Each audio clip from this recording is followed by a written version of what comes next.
한번 우리가 이런 거를 생각해 보고 갔으면 좋겠습니다. 우리가 산상수훈을 이렇게 공부하면서 우리 안에 느껴오는 겁니다.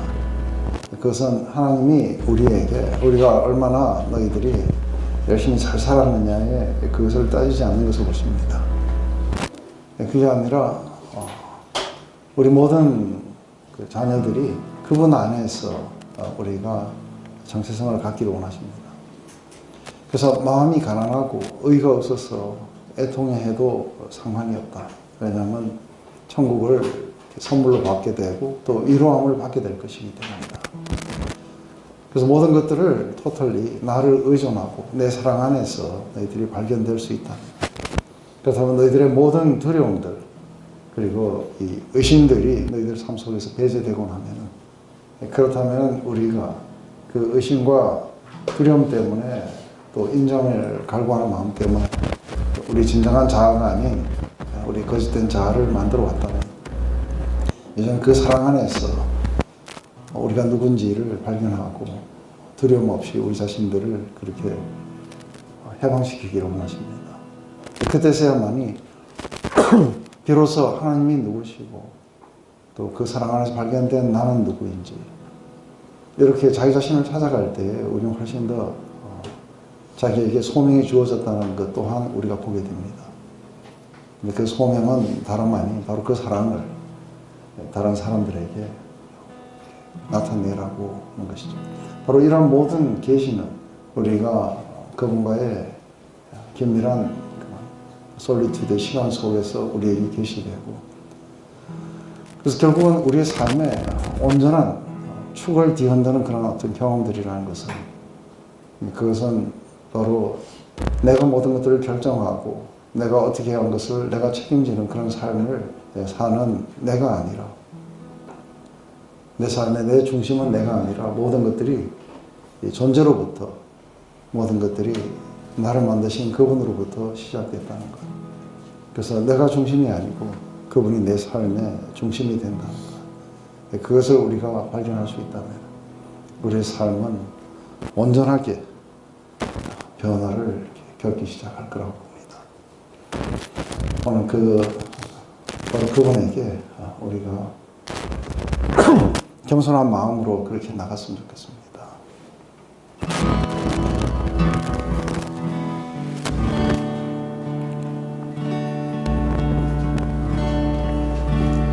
내 모습 이대로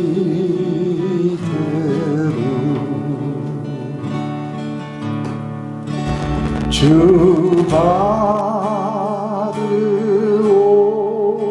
받으옵소서.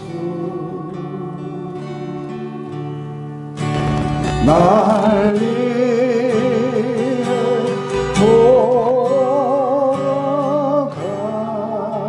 돌아가신 주, 날 받으옵소서.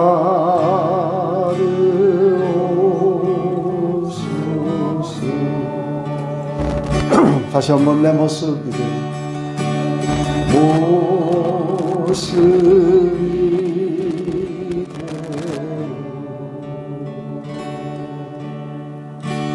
주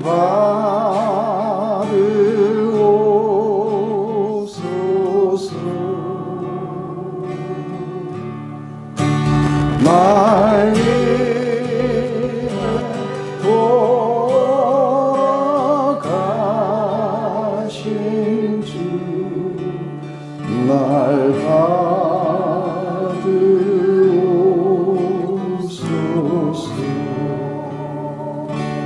나 주의 도움 받고자, 나 주의 도움 받고 주 예수님께 빕니다. 예수님께 빕니다. 그 구원 허락하시사,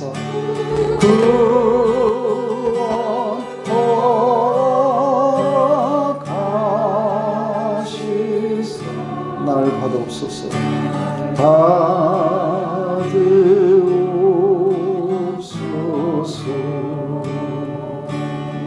내 모습 이대로, 내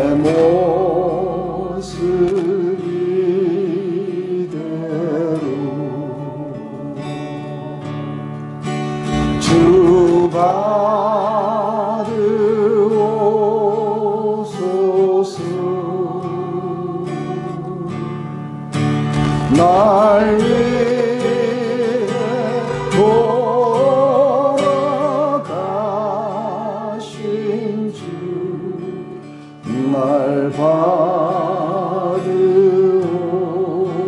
받으옵소서.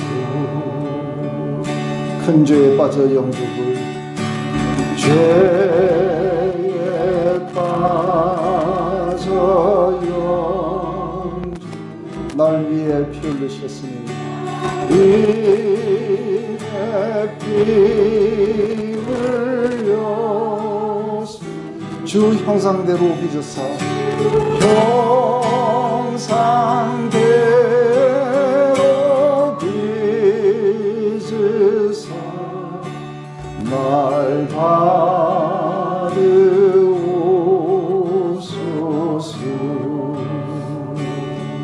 내 모습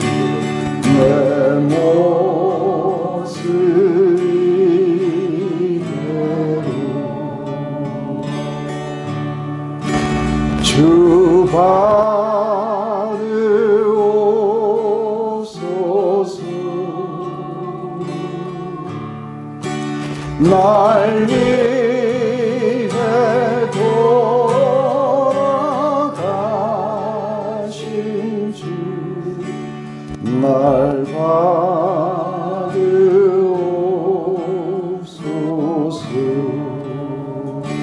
내 힘과 결심이 약하여 힘과 결심 약하여 늘 깨어지기 쉬우니 깨어지기 쉬우 주 이름으로 구원해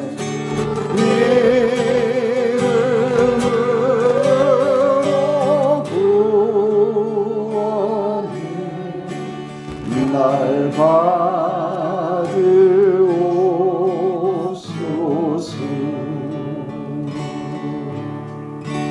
내 모습 이대로 주 받으옵소서. 날 위해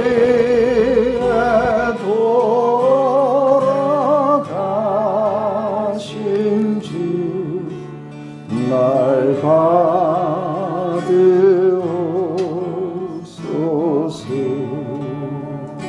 내 주님 서신 발 앞에 주님 서신 발 나 꿇어 엎드렸으니 꿇어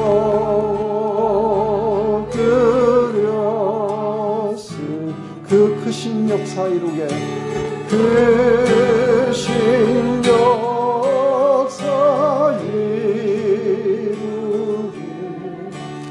날 받으옵소서. 내 모습 이대로 주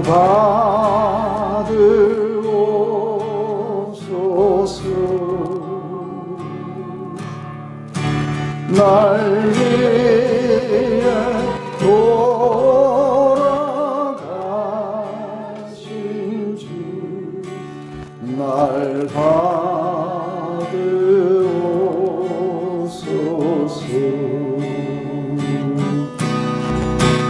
내 모습 이대로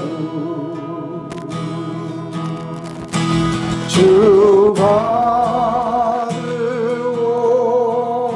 받으옵소서.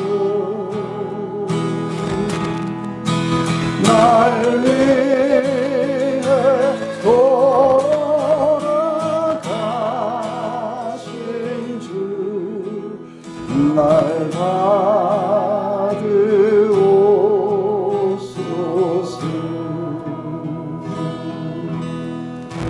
내 모습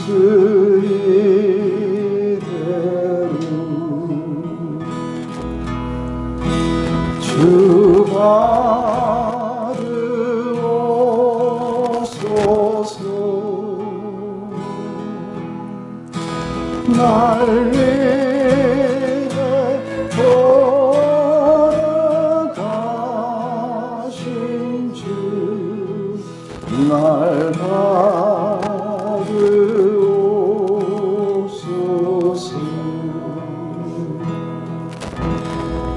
하나님, 오늘 아침에 문득 깨어서 나를 지으신 분이 계십니다.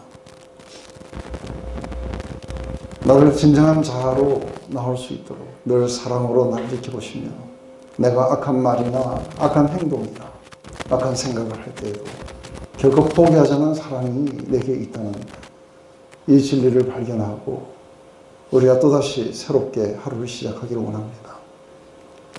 내가 두려워할 이유가 없고 내 안에 있는 모든 의심과 회의들을 다 물리치고 내 자신이 될 수 있는 그 용기를 허락하게 하여 주셨으니, 하나님, 오늘 하루도 또한 우리의 이 삶을 통해서 그 사랑이 반영되는 그런 하루가 될 수 있도록 축복하여 주시옵소서. 예수님의 이름으로 기도드립니다.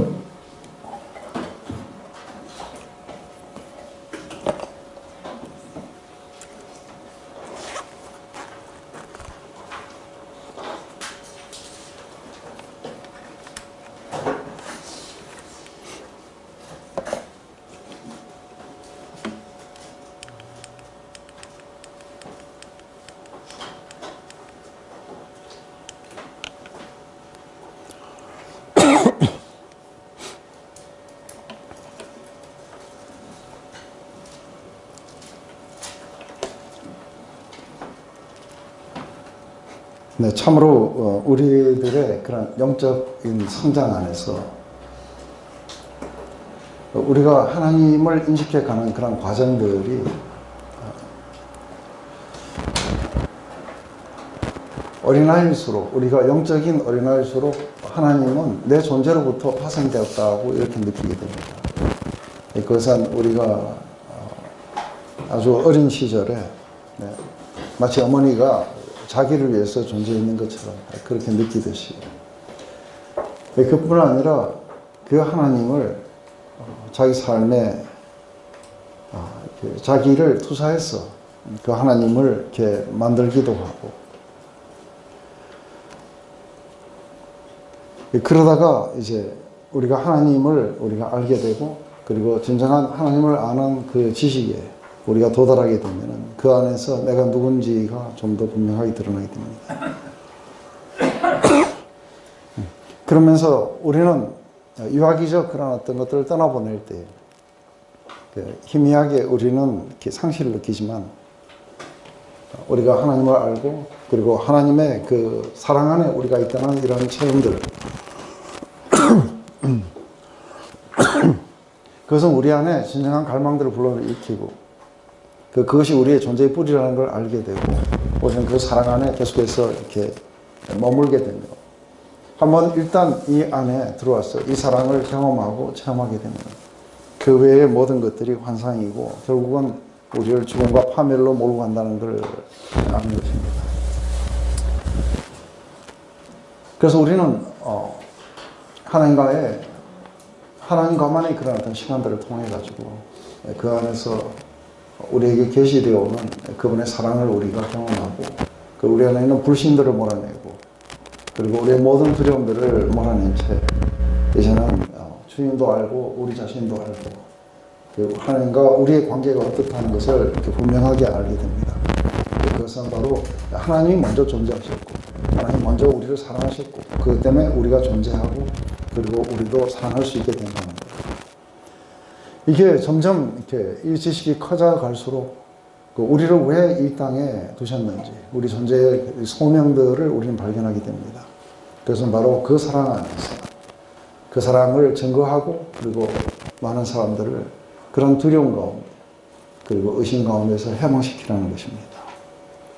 이게 이제 우리가 산상수훈을 공부를 하면서 이렇게 보면은 바리새인들은 또 서기관들은 하나님이라는 그런 존재들을 자신의 그런 확장 정도로 이렇게 여기게 됩니다. 그 결과 자신들이 삶의 어떤 중심에 축이 되겠죠. 그래서 굉장히 열심히 법을 지킨다고 했지만 사실은 이게 불법을 행하게 됩니다. 왜냐하면 하나님의 뜻에서 이렇게 벗어나 있기.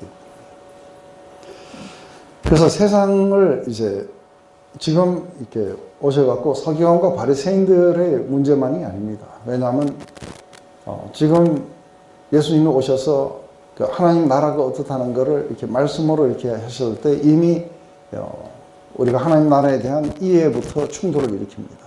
그런데 이것이 이제 예수님이 가져오신 그 하나님의 왕국이 세상으로 향해 나가게 될 때 세상은 근본적으로 자기 중심이기 때문에 저항을 하게 되어 있습니다. 그래서 많은 충돌을 이렇게 겪게 됩니다.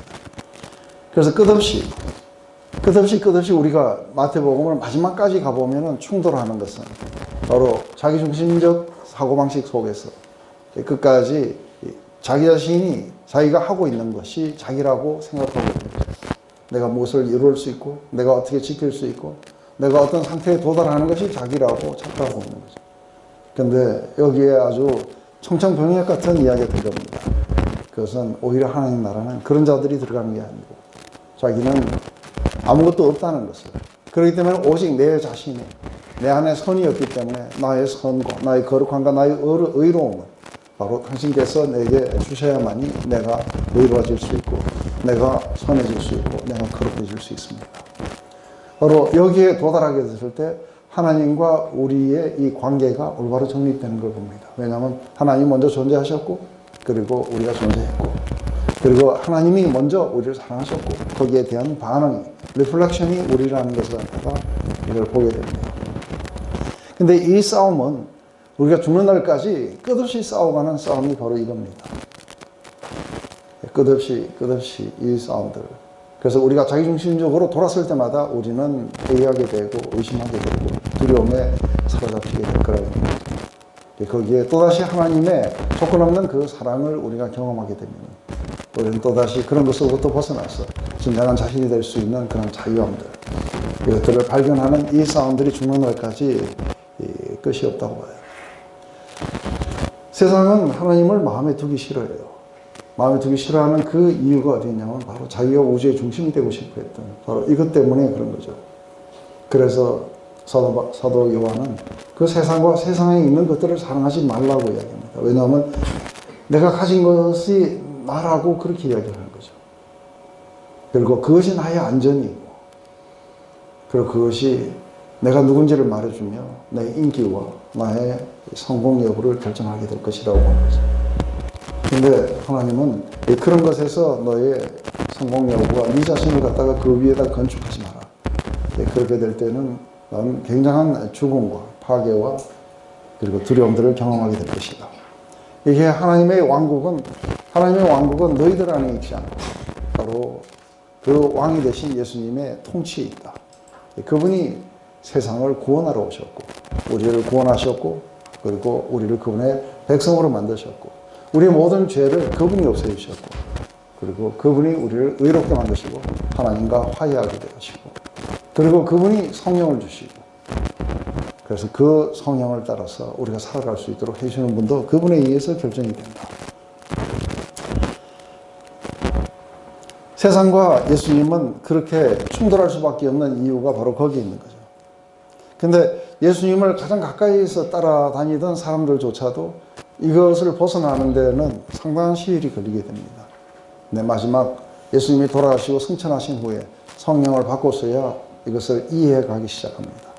그런 사람들은 점점 시간이 갈수록 그들은 과감하게 자신의 소명을 다해서 살아갔던 것이죠. 근데 우리는 산상수훈을 이렇게 읽어보면 한 가지 이걸 읽어보고 공부할 때마다 느끼는 건 내가 하나님과 연합되어 있기보다는 세상과 연합된 부분이 훨씬 더 많구나 하는 것들을 느끼게 됩니다. 이게 우리를 애통해하고 그리고 이것이 우리로 하여금 다시 우리를 겸손하고 낮춰주셔서 하나님께로 향할 수 있다면 얼마나 우리가 좋을까 하는 것을 보게 됩니다.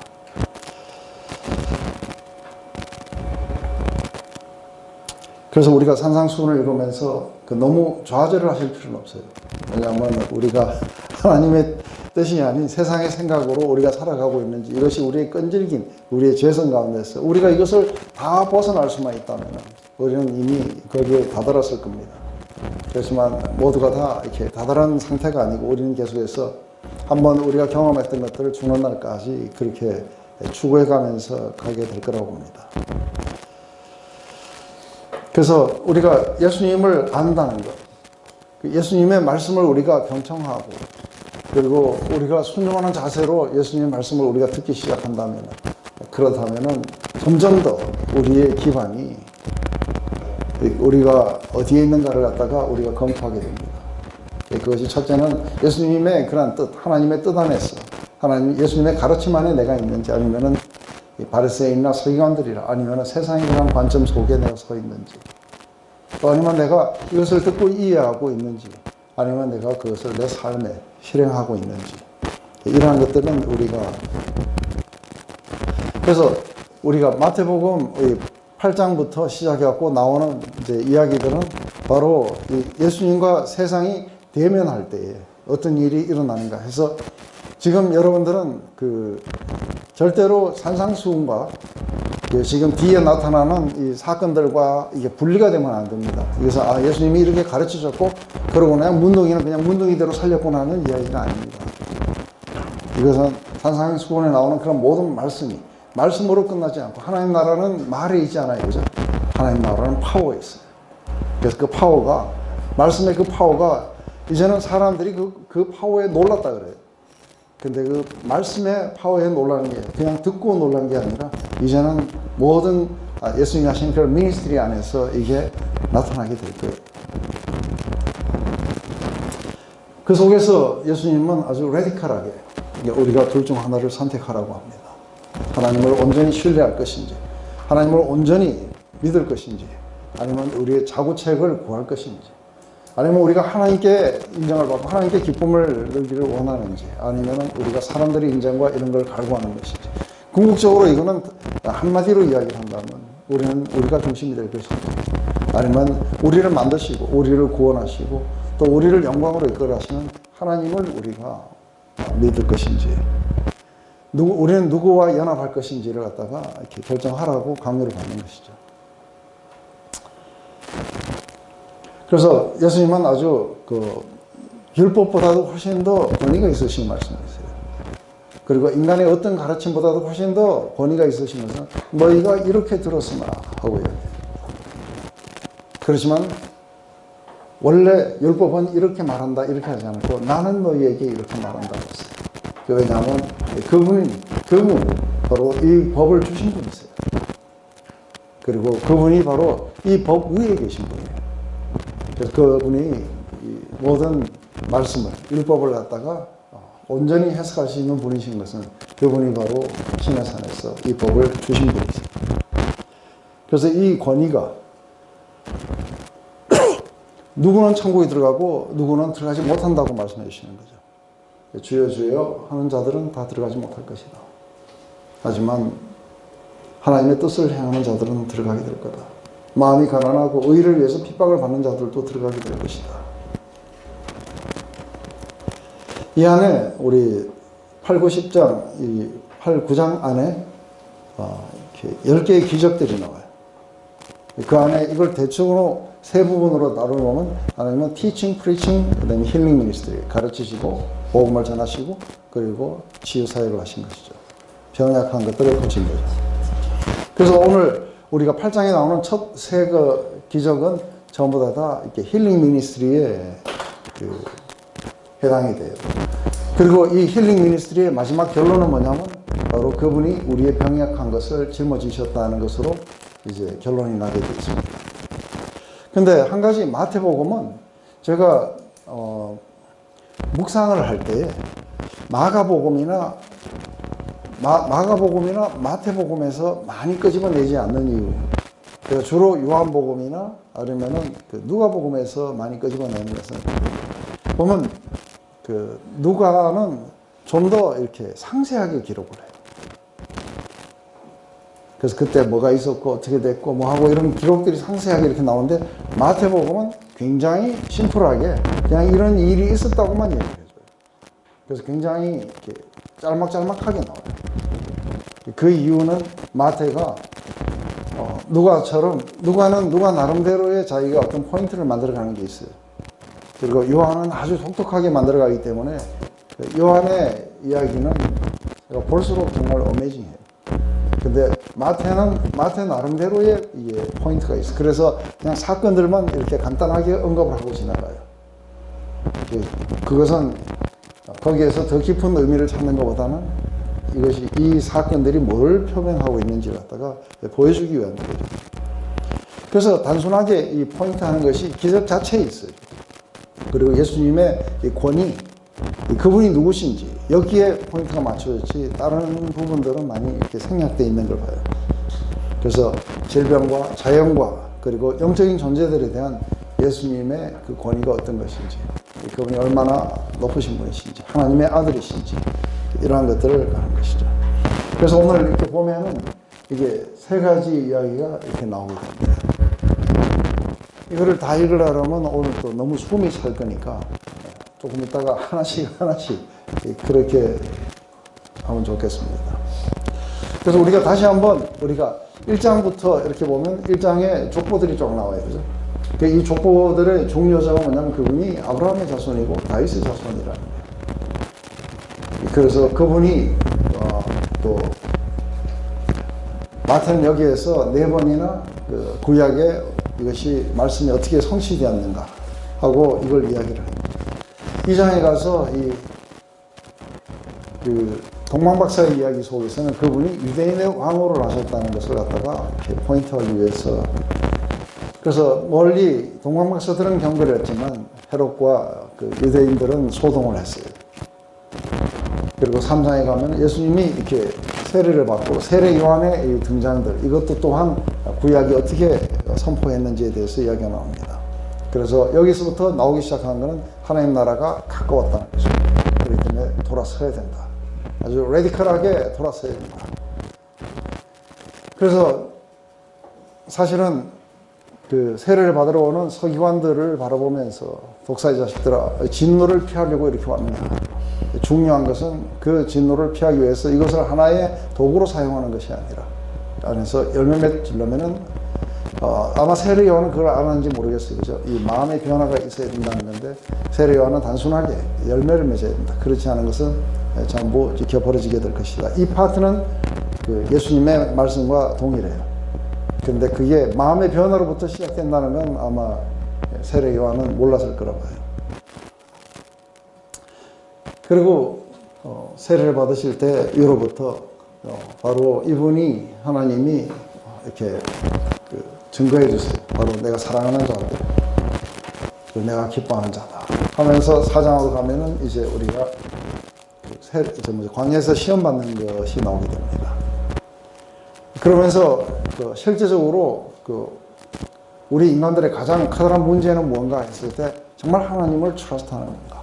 정말 하나님의 말씀을 우리는 트러스트하고, 그리고 그분을 우리가 시험하지 않고 그분을 온전히 믿음 가운데 있으면 오직 그분에게만 경배를 드릴 것인가 하는 이런 하나님의 중심적인 것에서부터 인간 중심으로 돌아서라고 하는 것이 이게 사단의 끝없는 그 속삭임이었어요.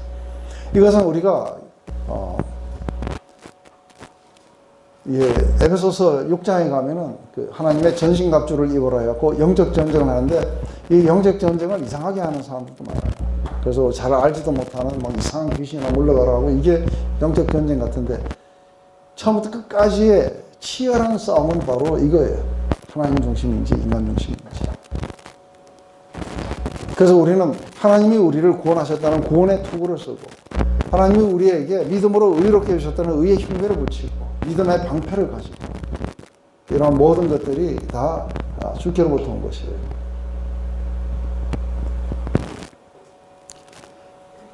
이제 이렇게 하시면서 적어도 4명의 제자를 부르시고, 그리고 많은 사람들이 따라오기 시작했어요.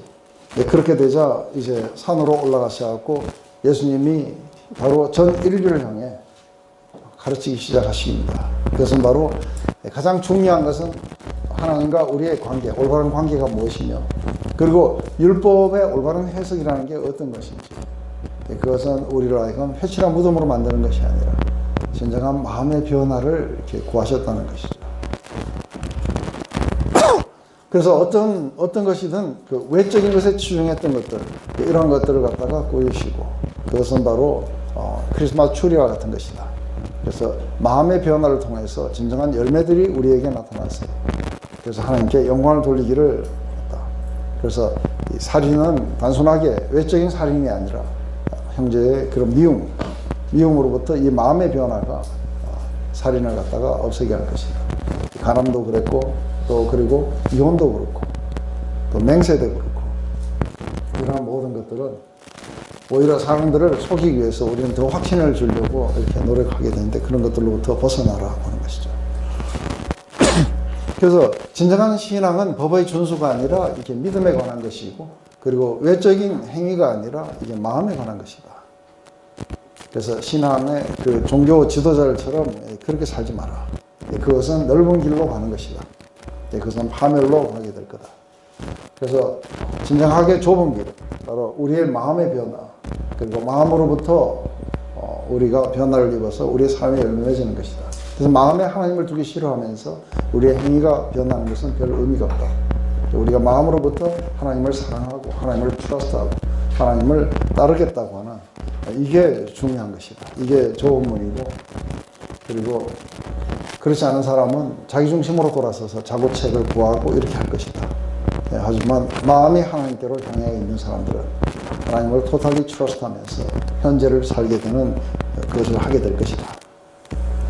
이게 이제 이런 이야기들을 다 듣고 나니까 사람들 안에 정말 그게 맞다고 이렇게 느껴집니다. 그리고 바로 예수님이 그 말씀하실 때 서기관들이 가르쳤던 것은 어떻게 하면 우리를 갖다가 이렇게 가릴 수 있느냐는 이야기입니다. 이것은 우리를 진정하게 우리 자신이 되도록 그렇게 하시는 것이죠. 이렇게는 이 말씀이 이제 그분의 역사 속에서 확정이 되어 나타나게 됩니다. 그래서 그분이 메시아의 있음을 갖다가 말씀으로 하셨다면 이제는 행위로, 사역으로 그렇게 하게 될 겁니다. 제일 먼저 우리가 한번 봅시다. 다 같이 읽어보십니다. 시작.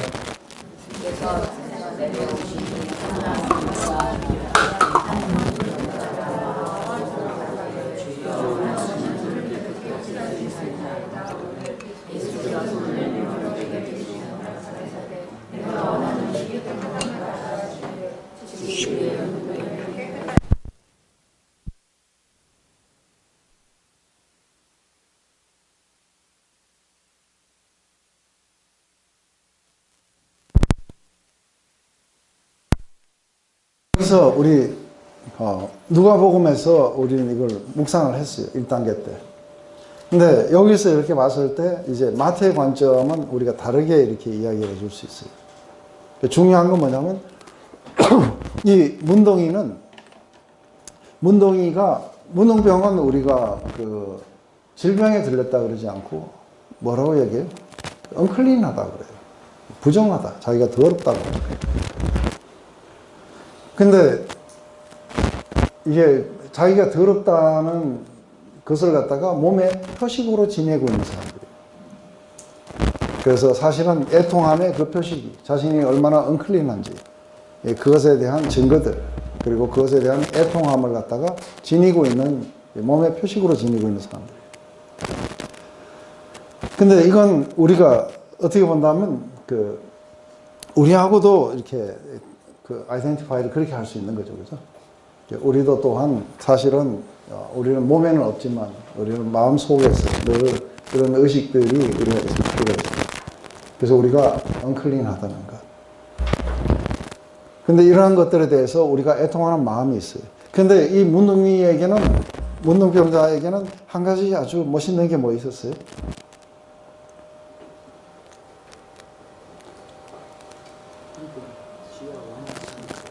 그렇죠. 바로 이분이 예수님을 향해서 자신의 그런 어떤 더러움들, 자신의 질병, 이것에 대한 권위를 가지고 계시다는 걸 믿었다는 거예요. 그래서 만약에 당신이 원하시기만 한다면 나를 깨끗하게 하실 수 있다는 이 믿음을 사실은 드러냈던 거죠. 근데 이거는 그냥 어떤 인간에게도 나타낼 수 없는 거예요. 그죠? 제가 어떤 인간에게 가서 나의 이 더러움을 당신이 나를 정결하게 할 수 있습니다. 클린하게 할 수 있습니다 하고 이런 것들을 나타낼 수 없어요. 오직 이분을 누구로 알 때만이 가능하냐면 이분을 메시아로 알 때만이 가능하게 되어 있어요. 나의 죄를 정결하게 하실 수 있는 분이시다. 이제 그렇기 때문에 이 문둥병 환자는 산상수훈의 팔복 중에 어디에 해당돼요? 1, 2번에 해당돼요. 마음이 가난하고 그리고 애통해 하는 자예요. 그것을 갖다가 아주 몸으로 표시를 가지고 다니는 자.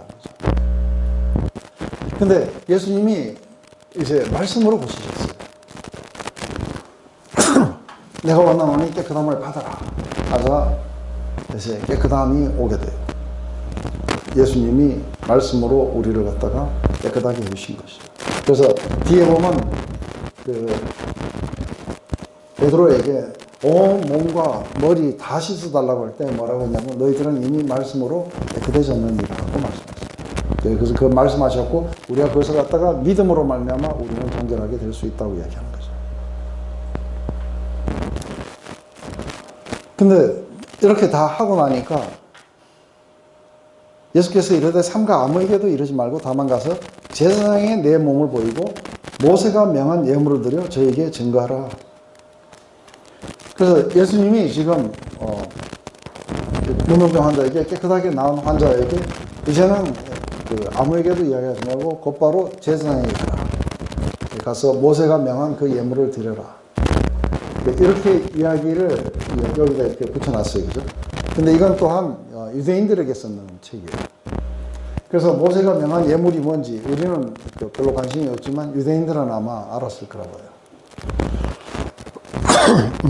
그래서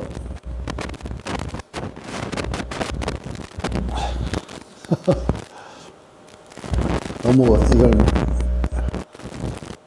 기타를 차고 굳은살이 지금 일어났어요. 그래서 도대체 이게 명한 예물이 뭔가?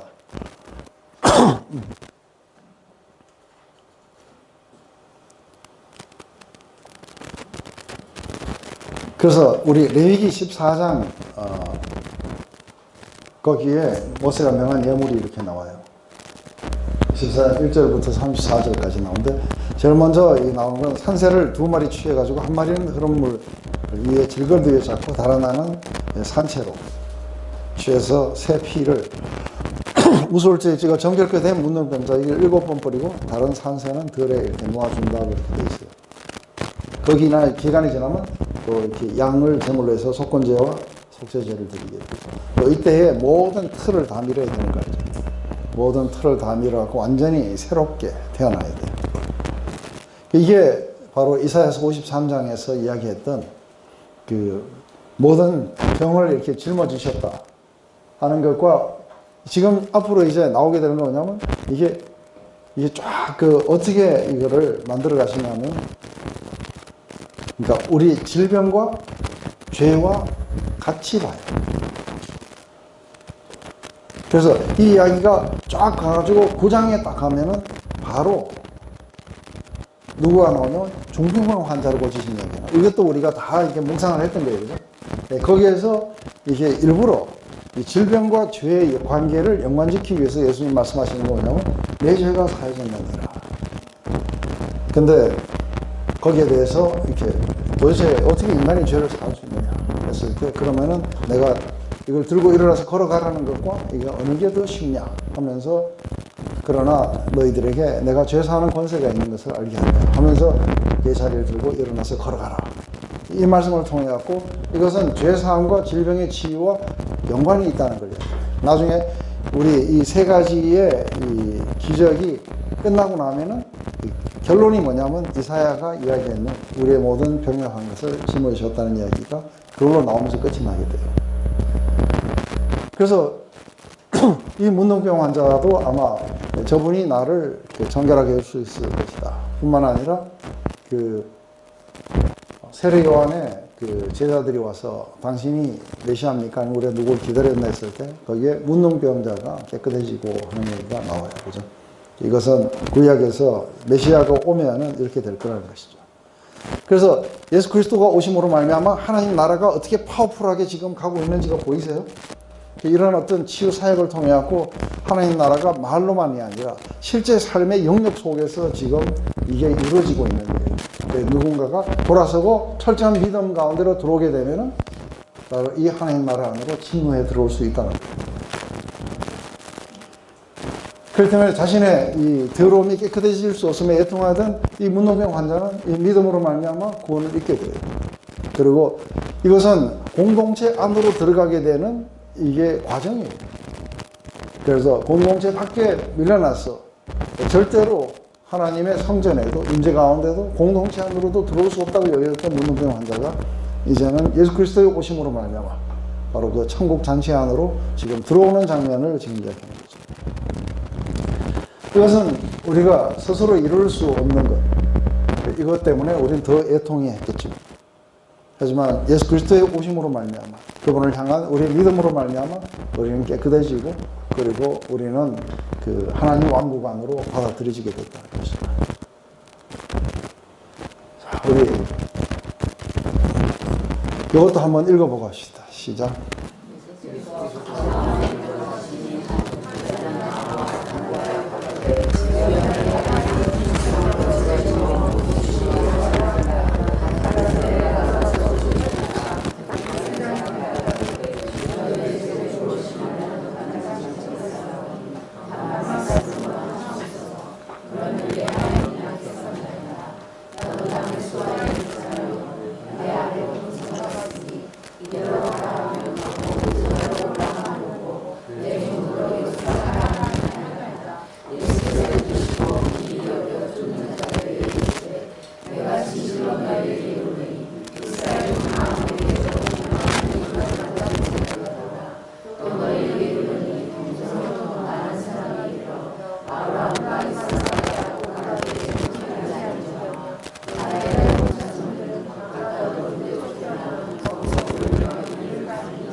네, 여기서 마태가 선택했던 사람은 이렇게 백부장이에요.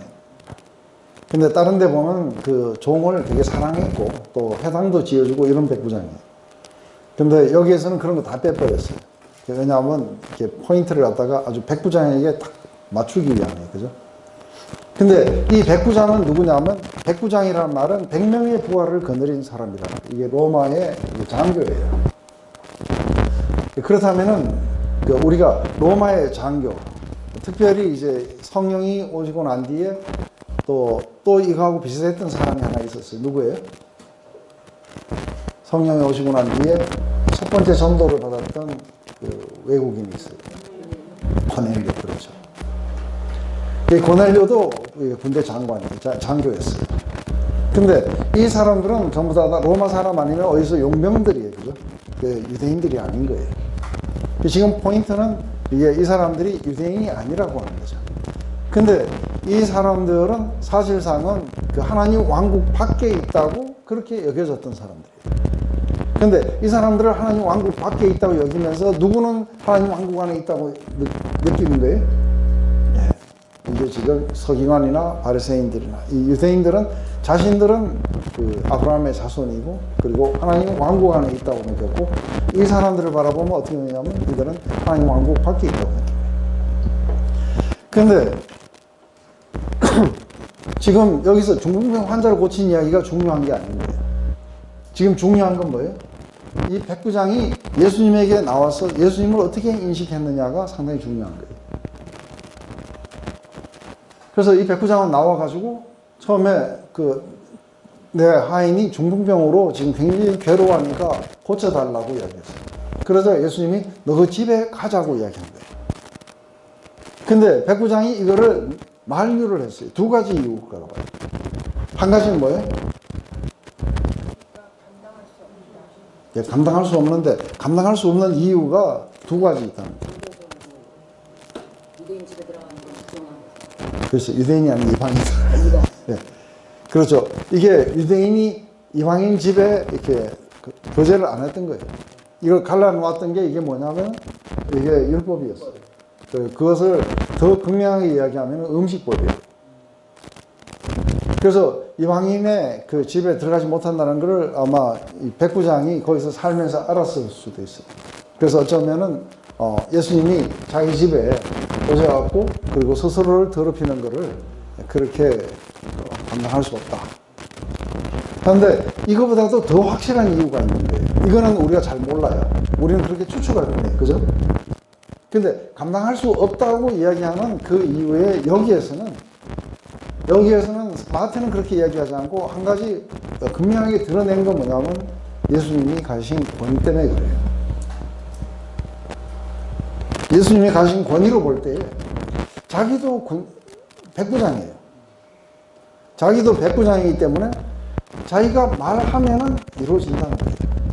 뭘 가져와라 그럼 가져오고 어디로 가라 그럼 사람들이 가고. 그래서 자기 말에 권위가 있기 때문에 그래서 자기 이야기를 하는 거예요. 나도 권위를 잘 안다. 그 권위 있는 자는 이러라면 이러고 저러라면 밑에 있는 애들에게 이야기하면 된다는 거예요. 그런데 내하고 비교할 수 없는 그 권위를 가지신 분이 자기 집까지 친히 오실 이유가 없다는 거예요. 여기서 그냥 말씀만 하시면 그대로 이루어지게 될 거라고 하는 이 믿음인 거예요. 그 믿음이 네. 어떻게 생겼을까? 성경을 공부하는 사람. 네. 그러니까 우리가 문둥병 환자는 문둥병 환자 나름대로 그분을 바라보면서 이분이 나를 깨끗하게 하실 수 있는 분이구나 하는 걸 이렇게 직관적으로 이렇게 알게 됐겠죠. 또 이 사람은 자기의 권위를 생각해 볼 때 이 권위 있는 분이 그렇게 말씀하시면 이루어지지 않겠는가 하는 것이 이 권위를 가진 자였기 때문에 또 그렇게 봤을 거예요. 이분이 나를 깨끗하게 할 수 있다든지 이런 믿음이 아니었어요. 자기가 가진 그 권위를 가지고 하나님, 그 예수님을 갖다가 바라봤을 때 이분이 말씀만 하시면 이게 모든 것이 끝나겠구나 하고. 네? 올바른 투사. 근데 누구세요? 맨날 결석하신다 하다가 오늘 처음 하셨는데. 근데 저 믿음이 진짜 대단한 게 백부장을 보시는 게 아니라 백부장 타임을 보지도 못해요. 아무것도 모르는 상태에서 치료를. 네. 근데 마태는 왜 이걸 갖다가 우리에게 이야기를 했을까? 그래서 우리가 여기 보면은 많은 사람들이 와가지고 손을 얹어서 살려달라고 하는 사람, 말씀만 하시라는 사람, 뭐 어쨌든 자기 나름대로는 뭐 예수님이 와서 기도를 해줘갖고 살려달라든지 그런 게 아니라 그냥 그 백부장은 말씀만 하라고 하는. 그런데 마태의 관점은 이 백부장의 믿음이 대단한 것을 갖다가 나타내려고 하는 게 아닌 거예요. 마태의 관점은 뭐냐면 이제는 하나님 왕국 안으로 들어오는 기준이 민족적인 것이 아니라는 거예요. 이방인이건 유대인이건 오직 들어올 수 있는 한 가지 기준은 믿음이라는 거예요. 그래서 본자손들, 나라의 본자손들은 믿음이 없어서 어디로 갔냐면 쫓겨나게 될 거라는 거예요.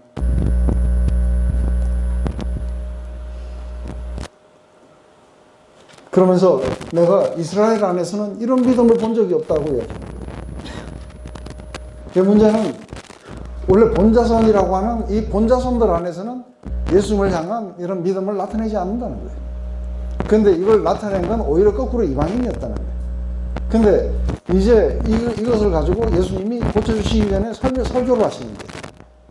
그 설교가 뭐냐면 바로 이런 이방인들이 여기서 보면은 들고 너희에게로니 동서로부터 많은 백부장들이 이르러 아브라함과 이삭과 야곱과 함께 천국에 앉으리니라. 아브라함과 이삭과 지금 그 백부장은 뭐 천국 잔치에 자기가 참석할 거라고 생각도 못했어요. 그런데 이 사람은 바로 예수님의 권위에 대한 그런 그 파워에 대해서 이렇게 믿음을 나타냈을 뿐인 거죠.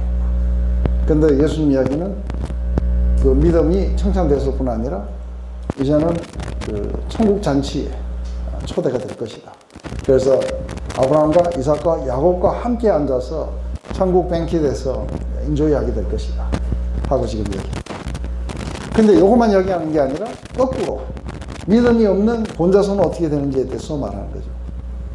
나라의 본자손들은 바깥 어두운 데 쫓겨나 거기서 울며 이를 갈미 있으리라. 그래서 이제는 천국으로 들어오는 그 기준은 이제는 모든 그 인종적인 그런 것들이나 어떤 특권들도 다 사라지게 되고 오직 한 가지 예수님에 대한 철저한 그런 트러스트, 믿음, 이것만이 중요하다고 하는 것을 나타내는 것이죠. 운동병자나 이 부장이 찾는데 이 사람들 딱 좀 다른 관점에서 생각해요. 예수님이 항상 설교를 하시고 또 그 전에도 이제 갈릴리에서 돌아다니면서 많은 사람을 고치고 이적을 보이시고 사람 이적을 예수님이 고친 이적을 보고 이렇게 떠났잖아요. 그래서 이 사람들이 예수님이 딴 사람을 고쳤다는 걸 보고 선물을 줬기 때문에 그걸 믿었나 아니면 그런 이적을 안 보고도 예를 들어 산상수훈은 말씀만 듣고 믿었을까 그런 생각이 드는데 예수님이 보지 않고도 그냥 그런 그랬잖아요. 그런 사람들 보지 않고도 믿는 그런 믿음일까 아니면 믿음. 근데 이제 뭐 예를 들어서 수많은 사람들이 보고 안 믿었어요. 그렇다면 봤기 때문에 믿었다는 것도 거짓말이에요. 그죠? 왜냐하면 여기 지금 엄청나게 많은 사람들이 따라다녔는데 이들은 보고도 안 믿었어요. 그 믿음이라는 것이 봤기 때문에 우리가 믿는다는 그런 것이 아니죠. 근데 믿음이 어떻게 생기는지 저를 한번 봐보세요.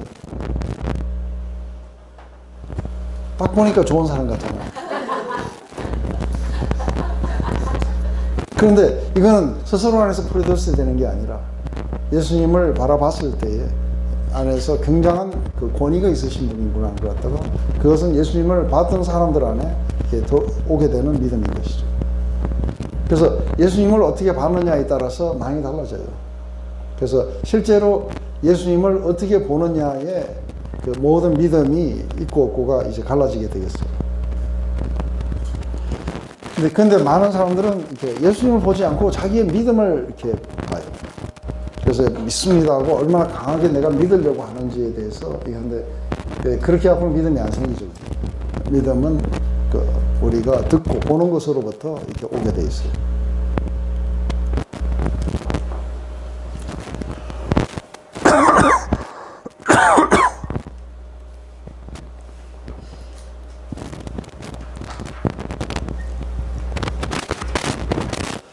그래서 지금 동서로부터 많은 사람들이 온다는 것은 사실은 이게 구약에서도 이미 그 예견을 했었어요. 그래서 보면 시편 107편 3절이라든지 아니면 이사야서 43장 5절에서 6절 49장 12절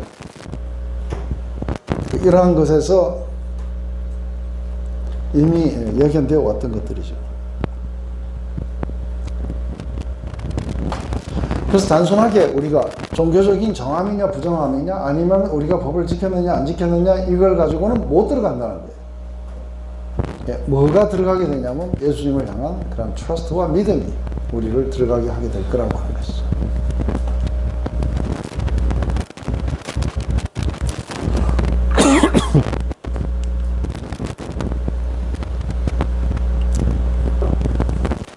그래서 우리가 말씀을 읽고 이렇게 하는 이유가 어디냐면 그 우리의 죄의 가장 특성이 어디에 있느냐면 이게 자기중심에 있어요.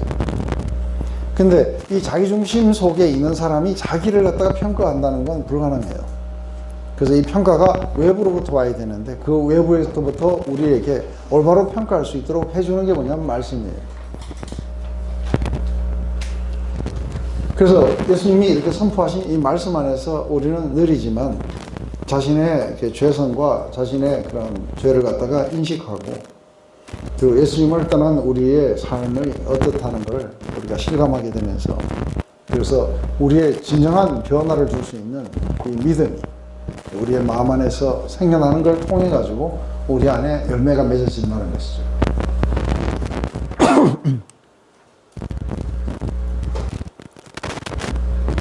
그래서 이러한 모든 것들은 어디에든 성경의 어디에든 구약에서부터 시작해갖고 어디에든 아주 동일한 이야기를 계속해서 해요. 그죠? 율법의 그런 행위들로는 어떻게든 우리가 거기에 이를 수가 없다. 그것은 하나님이 그 예수님과 동떨어졌어. 우리가 그렇게 자아를 갖다가 실현해가지고 그렇게 구원에 이르라고 말씀하시는 것이 아니라는 거예요.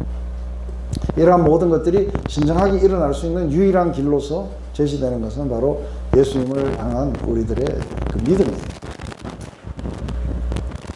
그래서 우리는 벌거벗은 자로서 구원의 옷을 우리가 입게 될 것이고, 소망 없는 자가 하나님의 은혜와 자비를 우리는 구할 수 있고, 그리고 우리는 예수님께 나가서 우리를 깨끗하게 해달라고.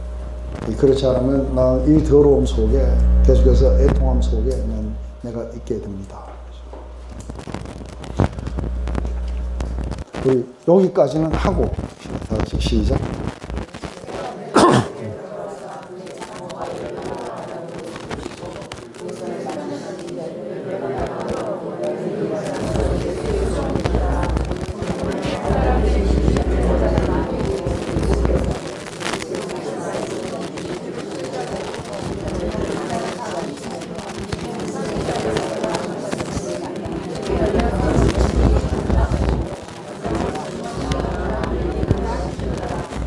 여기서 베드로 장로의 열병을 고친 이야기는, 이거는 대단한 이야기는 아니에요. 왜냐하면 이 고치고 나자 여기에 굉장히 많은 각양각색의 사람들이 모였다는 거예요. 그래서 귀신 들린 자, 또 말씀으로 쫓아내시고 병든 자들도 다 고쳐주셨다는 거예요. 그래서 이렇게 다 고쳐주시는 이 힐링 미니스트리가 뭐를 의미하느냐 하면, 이는 선지자 이사야가 하신 말씀에 우리의 연약한 것을 친히 담당하시고 병을 짊어지셨다 함을 이루려 합니다. 이게 이사야서 53장의 성취에 대해서 지금 이야기하고 있는 거죠. 그래서 우리 이사야서 53장에 4절에서부터 6절의 이야기 이렇게 이야기해요. 그는 실로 우리의 질고를 지고 우리의 슬픔을 당하였거늘 우리는 생각하기를 그는 징벌을 받아서 하나님에게 맞으며 고난을 당했다 하였노라. 그가 찔림은 우리의 허물을 인하며 그가 상함은 우리의 죄악을 인함이라. 그가 징계를 받음으로 우리가 평화를 누리고 그가 채찍에 맞음으로 우리가 나음을 입었도다. 우리는 다 양 같아서 그릇 행하여 각기 제각길로 갔거늘 여호와께서는 우리 무리의 죄악을 그에게 담당시키셨도다. 바로 이것이 실제로 지금 이제 풀필되고 있다. 근데 아직 십자가를 지시기 전인데도 불구하고 이미 그 효과가 예수님이 이 땅에 오심으로써 지금 나타나게 돼요.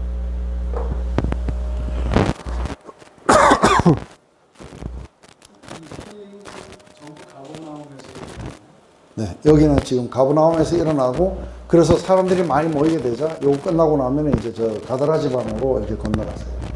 거기에서는 또 다른 그 힐링 미니스트리가 아니라 죽기와 그리고 폭풍을 단장케 하시는 예수님이 누구신지에 대해서 이제 이야기가 나오게 될 거예요.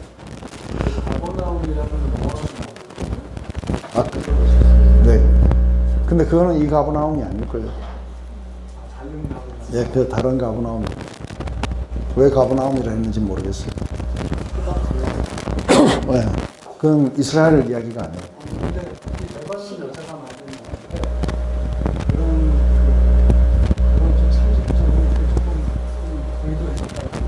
아, 그래요? 어쨌든 중요한 거는 예수님이 그 질병의 권위에 대해서 뭐 이야기하려고 했던 것도 아니고, 그것은 바로 예수님의 누구신지, 그분의 사역에 초점이 어디에 있는 건지를 마태는 이야기하기 위해서 이렇게 힐링 미니스트리를 쭉 하고 난 뒤에 이것은 이사야서 53장의 성취다 하고 지금 이야기하는 것이죠. 그래서 예수님의 사역이 뭔지, 이 치유 사역을 통해 가지고 말씀하시는 건 그분이 이 땅에 오셔서 인간의 병을 고치러 오시는 분이 아니라 인간의 죄악을 담당하기 위해서 오셨다는 거예요. 그게 지금 힐링 미니스트리를 통해서 나오게 되는 것이죠. 그래서 이런 모든 치유는 실제로 예수님의 그 대속의 죽음을 통해서만 오게 되는데, 이미 사역 속에서 이미 효과가 일어나고 있는 것이죠. 그래서 이건 산상수훈하고도 연관을 가지게 돼요. 그것은 우리가 율법은 인간을 구할 수 없고 인간은 스스로 안에서 마음이 가난해질 수밖에 없고 우리는 애통해하며 그리고 오직 하나님이 가져다 주시는 오직 메시아가 우리에게 가져다 주시는 그것을 우리가 기다리면서 온유한 자로 그리고 의에 줄이고 목이 마른 자들로 우리가 서게 될 거라는 거죠. 그래서 예수님이 이 땅에 오셔서 이렇게 율법을 갖다가 폐하러 오신 것이 아니라 이 완성하러 오셨다. 근데 이 완성은 법의 준수에 있지 않아요. 그래서 나중에 우리가 마태의 부르심 속에서 진짜로 불법을 행하는 게 어떤 건지 불법을 행하는 자들아 내게서 떠나거라 했는 이 불법을 행하는 자들은 과연 뭐를 행하는 자들인지에 대해서 우리가 그렇게 이야기를 하게 될 겁니다. 다만 이사야서 우리 53장을 읽어보면은 이것은 질병과 죄를 갖다가 연관을 지켜요. 그런 실로 우리의 질고를 지고 우리의 죄악을 담당하셨다. 그가 찔림은 우리의 죄악이고 그 사람은 우리의 허물 때문에 그렇다. 그래서 이 질병은 죄를 용서해 주시는 질병을 고치시는 것은 죄를 용서해 주시는 그분의 사역하고 연관을 지어 가지고 확실하게 우리 가운데 이렇게 보여주는 것이죠. 좀 쉬었다 갑시다. 이게 오늘 2장까지 다 하려고 했는데 택도 없는데 하러 왔다고 하는 것은 율법은 죄를 우리가 드러냅니다. 그리고 율법은 정죄하고 그리고 질병을 이렇게 구분합니다. 그래서 클린한지 언클린한지. 그래서 문둥병 환자를 격리해서 밖으로 몰아내고 하는 것은 이게 언클린하는 걸 정의했습니다. 근데 이러한 걸 통해 가지고 우리가 정결하게 될 필요가 있고 그리고 공동체 안으로 들어올 필요가 있다는 것을 이렇게 알게 해주는 것은 바로 율법이었습니다. 그런데 예수님이 오셔서 바로 정죄하거나 아니면은 밖으로 몰아내시는 것이 아니라 안으로 이렇게 데리고 들어오십니다. 그래서 문둥병 환자가 부정하다고 이렇게 하는 것은 바로 율법이 그렇게 부정하다고 했지만 안에서 정결하게 해주는 것은 예수님을 향한 믿음으로 그리고 예수님은 안으로 들어오십니다. 또 한 가지는 이 율법은 이방인과 유대인 사이를 갖다가 이렇게 갈라놓은 장벽 역할을 했습니다. 예수님 오셔서 십자가로 이 증서들을 도말하시고 둘을 하나로 만드셨다고 이야기합니다. 제일 먼저 하나님과 우리를 갖다가 화해하게 하셨고 그리고 이제는 그리스도 예수 안에서 이방인, 유대인, 자유자 그리고 종, 남자, 여자 이 구분이 사라지게 된다. 그래서 모두가 다 그리스도 안에서 하나가 될 것이라고 이야기합니다. 이제 이렇게 되자 굉장히 이제 많은 사람들이 이렇게 모이게 되고 이걸 보시고 이제 다른 쪽으로 갑니다. 그래서 한번 다 같이 읽어보고 하십시다. 시작.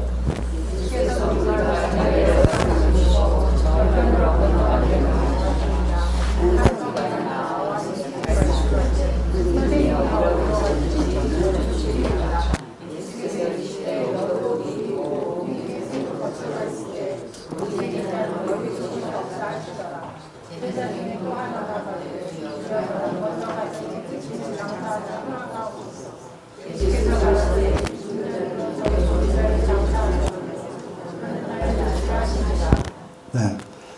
지금 이제 갑자기 이렇게 힐링 미니스트리나 아니면 예수님의 파워를 보여주시다가 갑자기 이 이야기가 이렇게 중간에 이렇게 나오게 됩니다. 그래서 이 이야기는 도대체 앞뒤에 어떻게 연관이 있을까 하는 거죠. 근데 이렇게 되자 이제 사람들은 점점 더 예수님께로 가까이 오게 되고 그러면서 예수님에게 어프로치를 이렇게 하게 될 때에 그때에 사람들마다 조금 다르게 어프로치를 합니다. 똑같은 예수님이지만 이렇게 완전히 다르게 어프로치를 합니다. 근데 어떻게 해서 어프로치냐면 제일 먼저 이제 우리가 지금 가버나움에서 이게 일어났고 그리고 이제 배를 타고 이게 갈릴리를 건너가자고 이렇게 명하십니다. 그래서 갑자기 이렇게 되자 지금 남아있던 사람들 가운데 예수님을 따라가고 싶은 사람도 있고 그냥 남고 싶은 사람도 있을 거예요. 근데 예수님을 정말로 가까이서 따라가고 싶어서 이렇게 오는 사람들이 있는 거예요. 그 중에는 서기관이 있었어요. 근데 이때 당시에 그 서기관이라고 이야기하면 그 율법을 해석하고 가르치는 자들이, 그래서 법에 대해서, 성경에 대해서 전문가들이에요. 근데 이 사람이 아마 산상수훈을 들었을지 몰라요. 그리고 지금 이렇게 문둥병자를 깨끗하게 하시고, 그리고 나서 지금 백부장의 그 하인을 고쳐주시고, 그리고 베드로의 장모의 열병을 고치시고, 많은 사람들을 고치시고, 그리고 이렇게 귀신을 쫓아내는 그런 장면을 봤어요.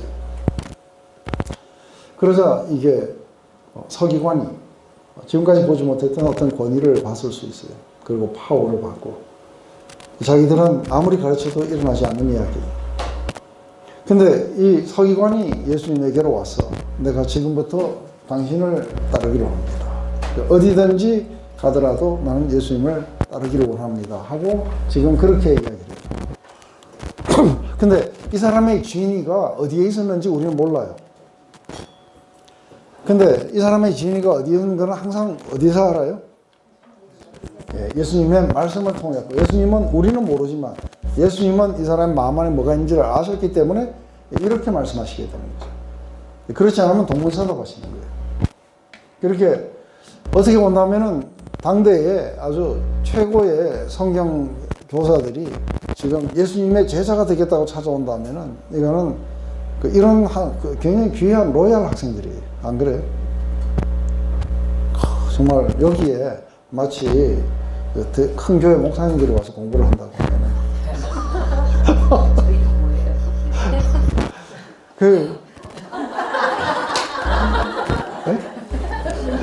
조이풀 하우스 원장이 원장님이시네요. 그러면 굉장히 로얄 학생으로 받아들여야 되는데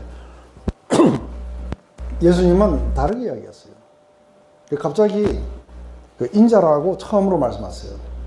인자는, 여우는 골이 있고 그렇지만 인자는 머리 둘 곳이 없다. 공중에 새도 거처가 있는데 인자는 머리 둘 곳이 없다. 왜 이야기를 하셨다고 생각해요?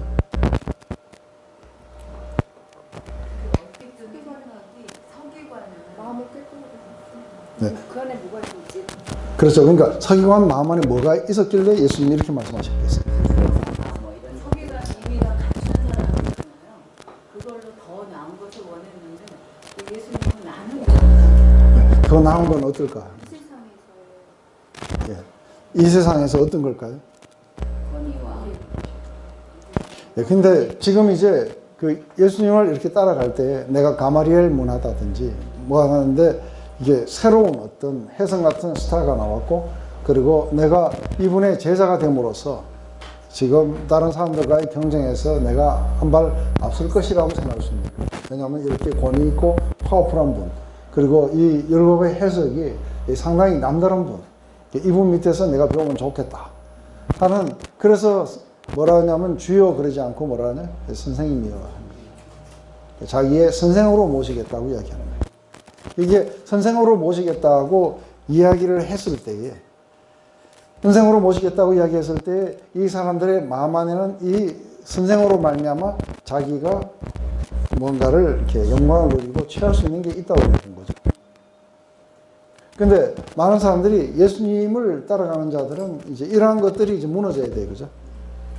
그래서 진짜로 예수님을 따라오고 이런 자들에게 이제 아주 레디컬한 어떤 체인지들이 일어나야 된다는 거죠. 그것은 지금부터 이렇게 나를 따르려고 하는 것은 그런 어떤 영광과 이런 것이 아니라 홈레스 스타일의 라이프 스타일이라는 거예요. 집도 없고 홈레스. 네, 홈레스 스타일이 있어요. 오늘은 이거 내일은 저거. 그래서 집에서 주무셨다는 이야기가 별로 많이 없어요. 네, 미세먼지 마시면서 이렇게 하는 거죠. 근데 이제 이것은 예수님을 따라간다는 것은 뭔가 부경화를 누리거나 이러한 것들이 이제 아닌데, 이 사람이 생각했을 때는 이게 파워풀하고 권위가 있고 하니까 그 권위를 함께같이 나눠 가지려고 이런 마음을 가지고 들어왔죠. 이것은 사실은 하나님 나라 안으로 들어가지도 못하고 예수님을 이렇게 따라가지도 못할 거예요. 왜냐하면 좀 가다가 홈레스 스타일로 나타나기 시작하면 어떻게 해요?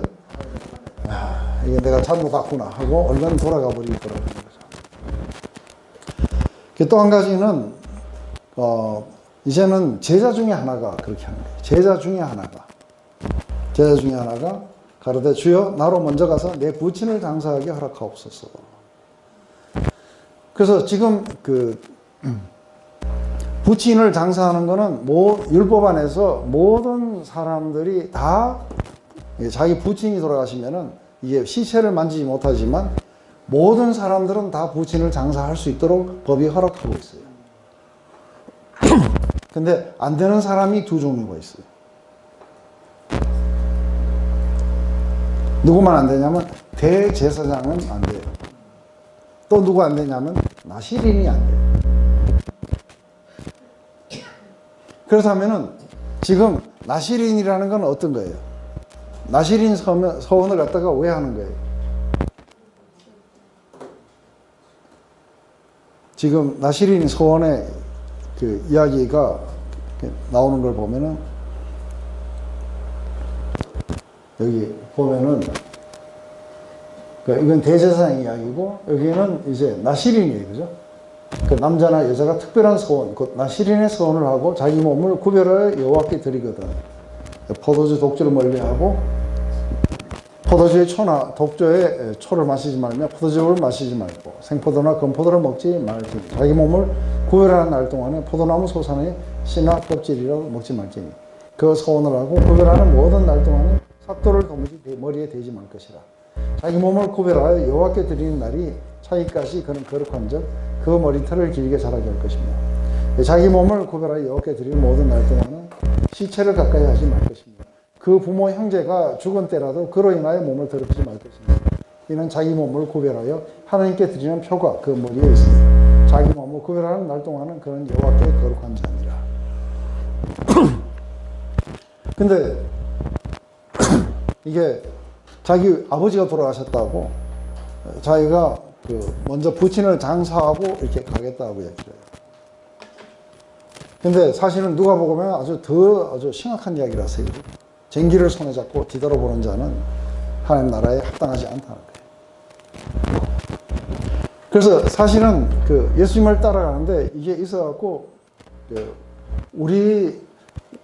우리가 이렇게 이야기하는 것과 서양에서 이야기를 사람들을 예수님 안으로 이렇게 들어올 때에 사실은 이게 우리는 한 단계가 빠졌어요. 빠진 단계가 뭐냐면 예수님을 그러니까 정말로 나의 구주로 영접하십니까? 하고 하는 거예요. 그럼 여러분들은 어때요? 영접 다 하셨어요? 근데 이제 그 예수님이 우리의 퍼스널한 구세주일 뿐 아니라 그분이 우리의 주님이세요. 그래서 이제 예수님이 나를 따르라고 하시고 그분을 따라가는 거예요. 그죠? 그런데 이제는 예수님을 그렇게 온전히 따르겠다고 이렇게 이야기를 했을 때 한 가지 중요한 건 뭐냐면 여러분들이 토탈리 거기에 위탁을 하십니까? 그래서 이거 코미트먼트라고 해요. 단순하게 예수님을 억셉트하는 게 아니라 자기가 믿는 믿음에 자기가 온전히 코미트하는 거예요. 위탁하는 것들이 일어나요. 근데 우리는 이 위탁에 대해서 중요하게 안 여겨요. 그 결과가 뭐냐면 우리가 예수님을 받아들이는 걸 할까 말까 이렇게 생각하는 거예요. 근데 예수님은 여기에서 거꾸로 이야기하시는 거예요. 거꾸로 이야기하시는 게 이게 하나님 나라 안으로 들어가고 그리고 예수님을 갖다가 따르는 이 사람들 안에는 제일 먼저 부귀 영화나 아니면 이걸 통해서 뭔가 축복을 얻기 위해서 그래서 뭔가 다른 어떤 계산을 가지고 이렇게 들어오는 자들도 합당하지 않고 또한 뭐예요? 토탈 이렇게 우리가 산상수훈에서 보면은 먹고 사는 문제라든지 자질구레한 문제들과 이게 우리가 나눠지게 되면은 이게 우리가 토탈 이 커미트먼트가 안 일어나게 돼요. 예수님에게. 네, 그래서 죽은 자들, 영적으로 별로 관심이 없는 자들에게 그걸 맡기고 너는 나를 따르라고 말씀하시는 거예요. 그래서 사실은 이게 토탈 커미트먼트라는 게 전 사실 이것 때문에 형수님 장례식에도 못 갔어요. 제가 성경연구학교 이 마지막 텀을 하는데 그때 제가 미국에서 너무 비자 연기를 많이 하고 나가면 가까운 시간에 못 들어오는 거예요. 그러면 제가 그때 구약을 하고 있었는데 이 구약의 이 뒷부분을 못 하게 되는 거예요. 그래서 고민을 했어요. 형수님은 돌아가셨고 한국은 가야 되는데 나갔다가는 못 들어오고 이걸 못 하는데 그때 형님한테 전화해가지고 내가 나가면 못 들어올 것 같은데 장례를 치르고 형님이 오시는 게 어떻겠냐. 형님이 이해를 하고 그러면서 거꾸로 들어왔어요. 그래서 거기에서 함께 같이 이렇게 슬픔의 시간들을 이렇게 가지게 됐었죠. 근데 이게 나시린의 서원이라고 하는 이것은 자기를 갖다가 구별해서 하나님께 자기를 이렇게 드림받은 사람들을 이야기하는 거죠. 그래서 예수님을 따르면은 멀찌감치 따른다든지 머뭇거린다든지 저기에서 따르는 사람들은 이게 하나님 나라 안으로 완전히 들어오기 어려울 거라는 거예요. 그래서 늘 우리는 어디에 있는 거예요? 그래서 늘 우리는 등나무 카우치에 거기 앉아있는 갈등.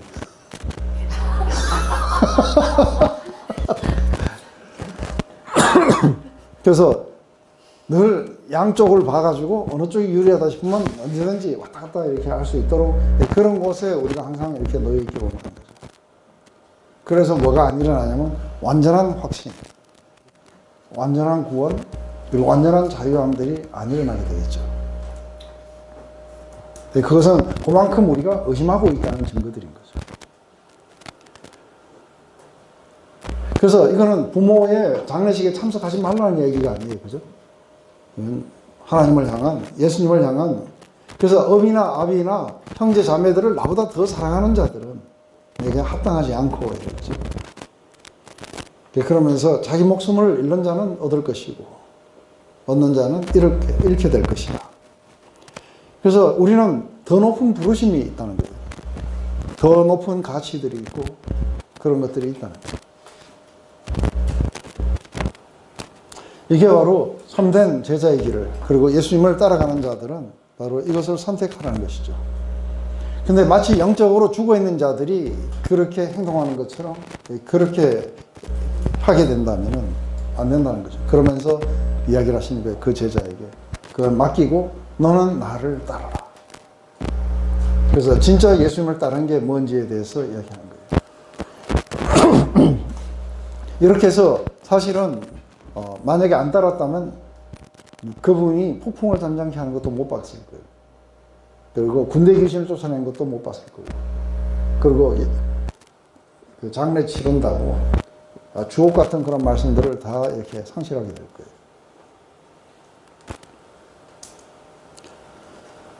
이제 읽고 또 합시다. 시작.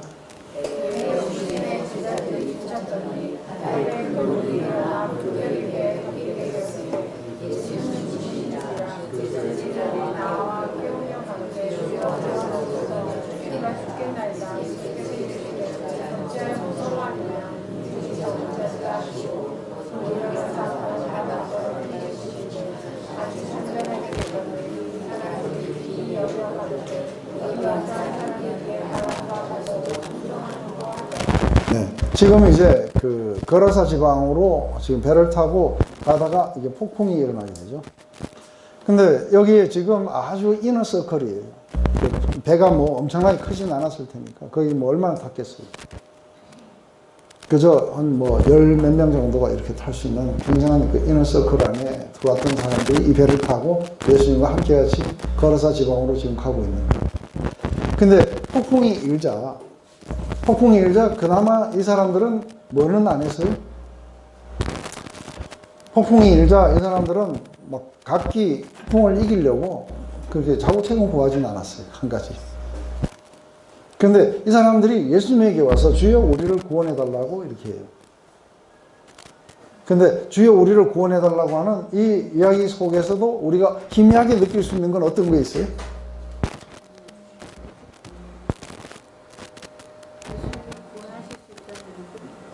그렇죠. 예수님이 이 폭풍을 이기시고 자신들을 구할 수 있다는 그 믿음이 희미하게 여기서 나타나게 돼요.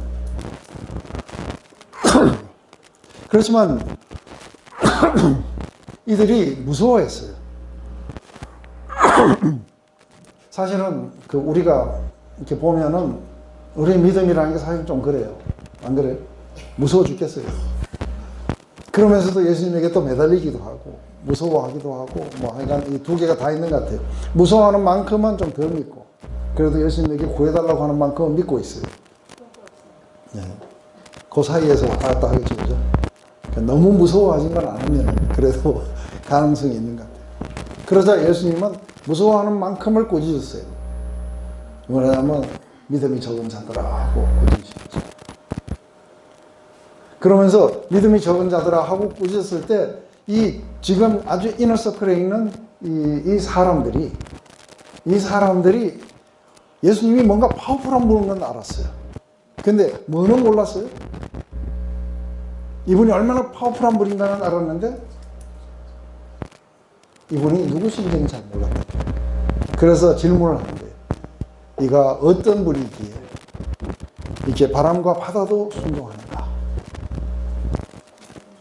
그래서 우리가 하나님을 그냥 파워풀한 분으로만 아느냐, 아니면 이분이 진짜로 누구신지를 우리가 아느냐에 따라서 이분이 누구신지를 우리가 알게 된다면 두려움들이 사라지겠죠. 그렇죠?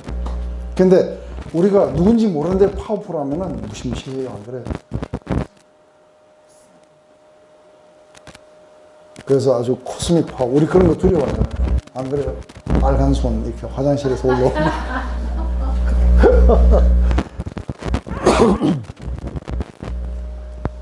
근데 이렇게 파워풀한 분이 이분이 누구신가 하면 이분이 정말로 바람과 파도와 바다를 만드신 분입니까?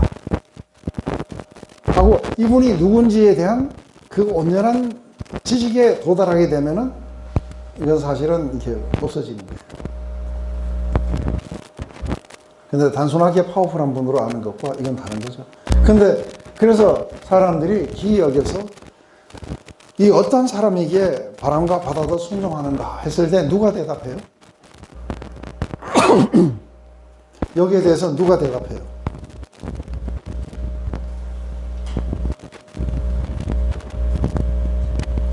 안 읽고 오시죠? 읽고 오셨어요? 네. 바람과 파도가 대답했어요.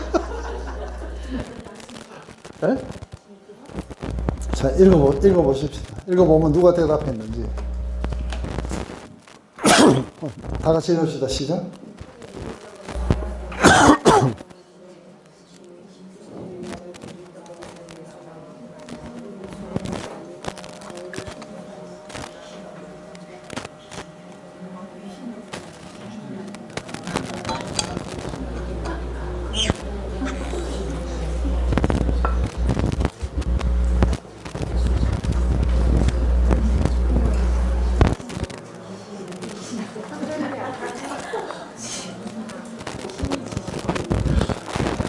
누가 대답해요? 귀신이 예수님을 따라가는 자들은 예수님이 누군지를 잘 몰랐어요. 근데 귀신은 알고 하나님의 아들이요. 또 다른 데 보면 지극히 높으신 이여 하고 이렇게 얘기해요. Most high, highest one. 그래서 이게 지금 그 귀신이 인간들을 갖다가 아주 무시무시하게 만들어요. 그죠? 나와서 아주 소리를 지르고 이럴 때 귀신의 파워가 느껴져요? 지금 보면 이게 한 사람이 아니고 여기 둘이나 됐어요. 그래서 이 가까이로 지나갈 수가 없을 정도로 그 귀신의 파워는 이 두 사람을 통해 갖고 마구 지금 나타나고 있어요. 근데 이제 누구신가 했더니 이렇게 하나님의 아들이라고 귀신이 이야기해줘요. 그래서 하나님의 아들이요. 지금 우리와 무슨 상관입니까? 우리가 마지막 때는 우리가 어떻게 되는지를 알지만 지금은 우리를 괴롭게 하려고 여기 왜 오셨습니까? 그러면서 이제 귀신이 자기들이 이 사람들을 자유케 하러 왔다는 걸 아시고, 그럼 이 사람들에게서 나갈 테니까 우리가 저 돼지떼에 들어가게 해달라고. 그러니까 그렇게 하라고 했을 때에 이게 어마어마한 숫자의 귀신들이 돼지떼에 들어갔어요. 그죠? 이거 보면 2,000마리나 이렇게 됐다고 해요. 근데 이 돼지떼에 들어가고 이 돼지들이, 제가 그래서 첫 번째 그 갈릴리에 갔을 때, 요번에 갔을 때는 그 게네사렛 그 부근에 왔다 갔다 해가지고 이거 못 찍었는데, 처음에 왔을 때는 갈릴리 중간에 갔었어요. 그래서 가까이 가가지고 이렇게, 그것도 그 바이커 연하단의 고백이라는 노래를 들으면서 울면서 그래도 찍기는 찍어야 되고 이래갖고 찍어왔어요. 근데 거기 보면 이렇게 전부 다 이렇게 약간 비탈이 이렇게 돼 있어요. 평평하지 않은데. 근데 이 귀신들이 확 달려 들어가갖고 이렇게 돼지소 떼에서 들어가갖고 2,000마리가 막 몰살을 해버리는 이런 장면을 보면은 이제 무시무시한데, 이게 귀신의 파워 같은데 사실은 누구 파워예요? 예, 이것을 갖다가 제압하고 계시는 예수님의 파워예요. 근데 이들은 또 예수님이 누군지는 알았는데 거기에 또 순종은 안 해요. 그래서 예수님을 안다고 또 믿지는 않아요. 하나님의 아들인 건 아는데 예수님 편에 서지는 않아요. 또 하나는 뭐예요? 예수님의 파워는 믿는데 예수님이 누군지를 몰랐던 사람들이 또 나오고. 근데 아주 몰살하는 이런 과정들을 이렇게 보면서 이 동네 사람들은 결국은 예수님과 돼지 사이에 누구를 선택했냐면 돼지를 선택해요.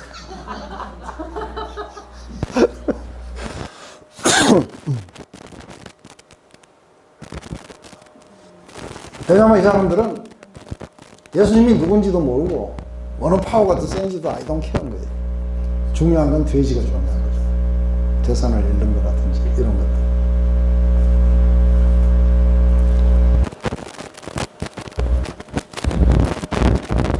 그래서 나는 온 시내가 예수님을 만나려고 나온 것은 이 파워에 놀라가지고 이렇게 뭔가 굴복하려고 있는 줄 알았더니 아닌 거죠. 근데 이들은 유대인은 아니에요. 왜냐하면 돼지를 키웠어요.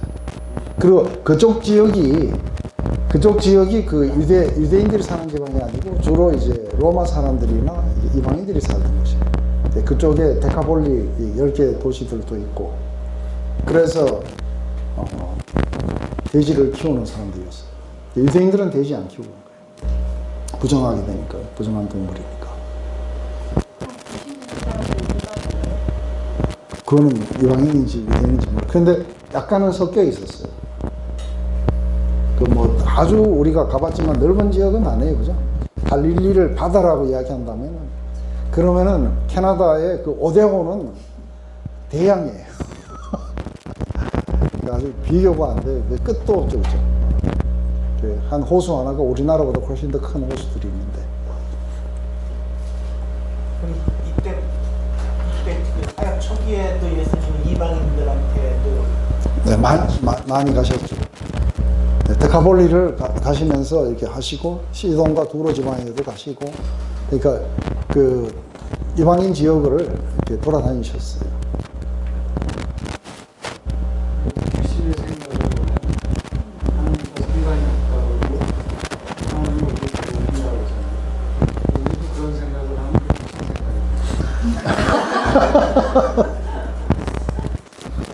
귀신 생각이 아니고 귀신 믿음이라 그래요. 야고보서에서 나와요. 하나님이 한 분이신 것을 귀신들도 안다. 근데 그 믿음이 너희를 구원할 수 있겠냐? 하나님이 계시다면은 그것이 내 존재가 그분으로부터 왔고, 그래서 나는 그분 안에 있다는 것을 갖다가 그것을 실제 삶 속에서 그렇게 살아가는 것이라야 이게 믿음이 아니냐 하는 게 이게 야고보서 이야기예요. 그래서 사실은 예수님이 누군지도 알고 그분의 권위가 뭔지도 알고 또 그들의 종국의 운명이 어떻게 될 것도 알지만 하나님의 아들과 아무 상관이 없기를 바라요. 우리와 무슨 상관이 있습니까? 하는 것은 이게 귀신의 이야기예요. 그래서 믿는 자, 그리고 예수님을 따라가는 참된 제자들의 그 표식은 예수님이 누군지를 아는 지식에 있지 않고 사랑의 순종에 있는 거죠.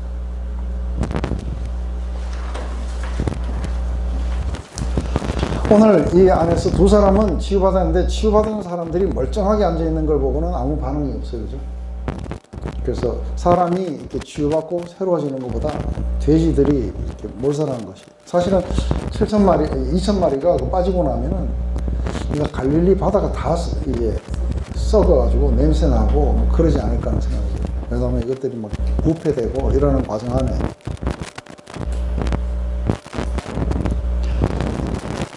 이게 예수님을 바라보는 시각들이 상당히 다르죠. 예수에서 보면은 폭풍에서 나를 구원하실 수 있지만 예수님이 이 폭풍을 만드신 분이라고는 보지 않고 또 말씀만 하시면은 모든 게 다 이루어질 거라고 보는 사람들과 있는가 하면은 또 그 말씀만으로는 안 되고 직접 예수님이 타치해 주셔야 되고 이렇게 보는 사람들도 있고 또 자신이 치유되지 않는 이 더러움을 예수님은 자신을 치유해 줄 수 있을 것이다 하고 이렇게 믿는 사람들도 있었고 또 이렇게 실제로 그 사단들이 쫓겨나고 하나님 나라가 이 두 사람에게 임했어요. 그죠? 이런 파워풀하게 하나님 나라가 임하는 장면을 보고도 우리하고는 아무 상관이 없게 되기를 이렇게 소원하는 사람들도 있어요. 그래서 정말 그런 거 있어요. 우리가 어떤 집회 같은 거 이런 것들 막 하면 막 사람들이 막 새로워지고 하나님 나라가 그들의 삶에 막 임하고 하는 파워풀한 장면들, 사람들이 변하고 이런 것들을 막 보면서 거기에서 딴지거는 사람들도 많아요. 그러면서 막 그걸 바라보면서 이 사람들이 좀 뭔가 이상하다든지 뭐 이렇게 보는 사람들도 있어요. 그죠? 근데 그걸 보고 나도 저렇게 들어갔으면 좋겠다 이렇게 하는 사람들이 막 갈라지는 걸 봐요. 어쨌든 예수님이 누구신지 이분의 미니스트리가 뭘 의미하는지를 이게 이해하고 그리를 향해 믿음을 가지고 왔던 사람들과 그렇지 않은 사람들의 이게 갈라지기 시작하는 거죠.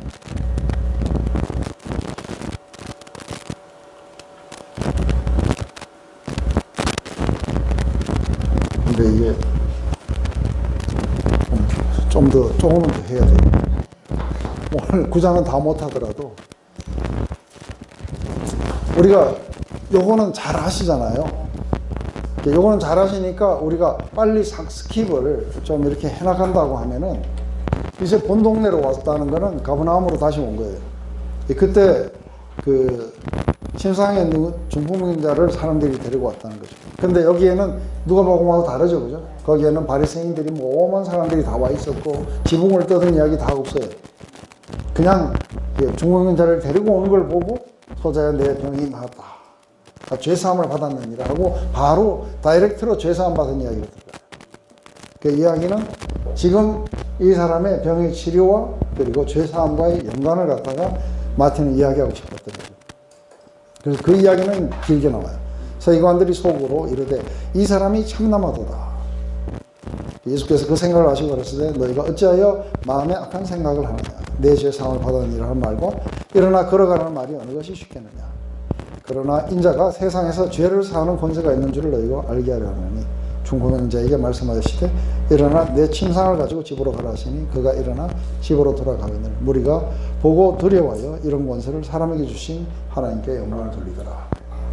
결국은 이게 예수님이 여기에서 증명하시고 마태가 보여주기를 원하시는 건 뭐냐면 바로 이분이 이런 어떤 병을 치료하시고 그리고 귀신을 쫓아내고 그리고 폭풍을 잠잠케 하시는 그런 분일 뿐 아니라 이 모든 것들은 실제적으로 그분이 죄사함을 권세를 가진 분이라는 것을 이 권위가 그냥 단순하게 제압하는 그런 권위가 아니라 죄사함의 권위를 가지신 분이라는 것을 알려주기 위해서 지금 이걸 쓰게 되는 것이죠. 그래서 우리가 이게 지금 죄사함의 결과로 일어나가지고 걸어가는 이 사람을 보면서 모두가 다 아주 놀라게 돼요. 인간에게 죄사함의 권위를 주셨단 말입니다. 그래서 예수님이 처음으로 인자라고 이야기하셨던 것은 이것은 다니엘서에 나온 얘기예요. 항상 계시는 그 옛적부터 계셨더니 그분으로부터 모든 권위를 가지고 이렇게 오신 거예요. 그런데 이게 마태복음은 예수님의 권위에 대해서 그 예수님의 통치적인 그 권위에 대해서 굉장히 많은 이야기를 지금 하고 있는 거예요. 그래서 이 마지막에 마태복음의 끝도 어떻게 끝나요? 하늘과 땅에 있는 모든 권세를 내게 주셨습니다. 그것을 갖다가 우리에게 말씀하시는 거예요. 이제는 가서 모든 족속으로 제자를 삼아. 그래서 우리가 실제적으로 모든 하늘과 땅에 있는 모든 권위를 예수님이 가지고 계시다는 것을 우리가 믿게 될 때에 우리는 나가게 될 때 전혀 두려움이 없이 이렇게 나가게 되겠죠. 그죠?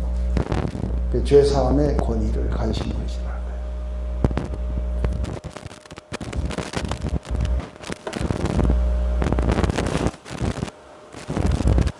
이제 여기에서 우리 마태를 부르신 이야기는 또 우리가 이걸 다 묵상을 했어요. 그래서 우리가 자세하게 다시 이거 할 필요는 없어요.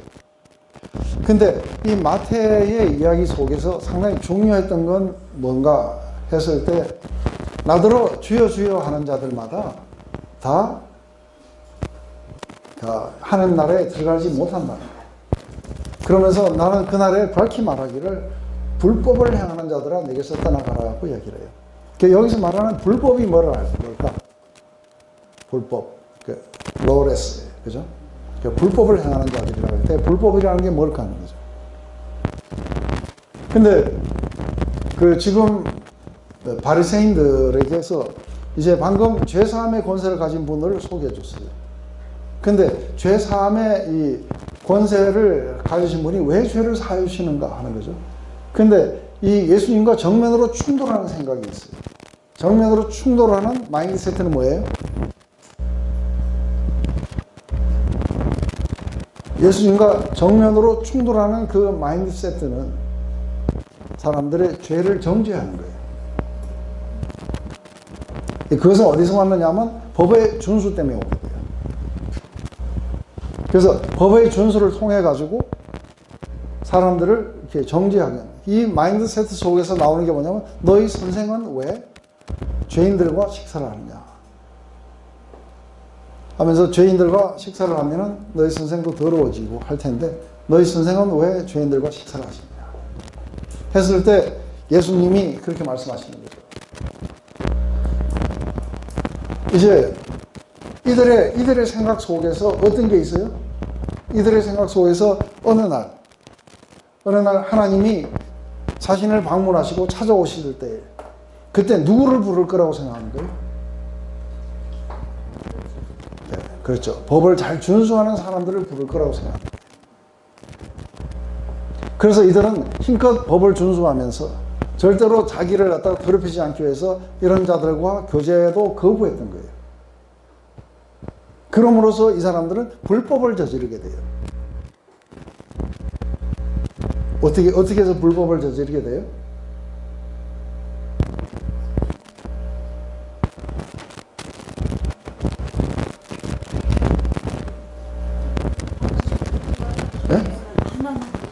자신들의 뜻이 그렇죠. 그 하나님의 뜻은 뭐였어요? 네. 하나님은 자비를 원하셨어요. 긍휼을 원하셨다. 그래서 호세아서 6장 이야기를 하시면서 너희는 가서 하나님의 뜻이 어디 있는가를 보고 와라고.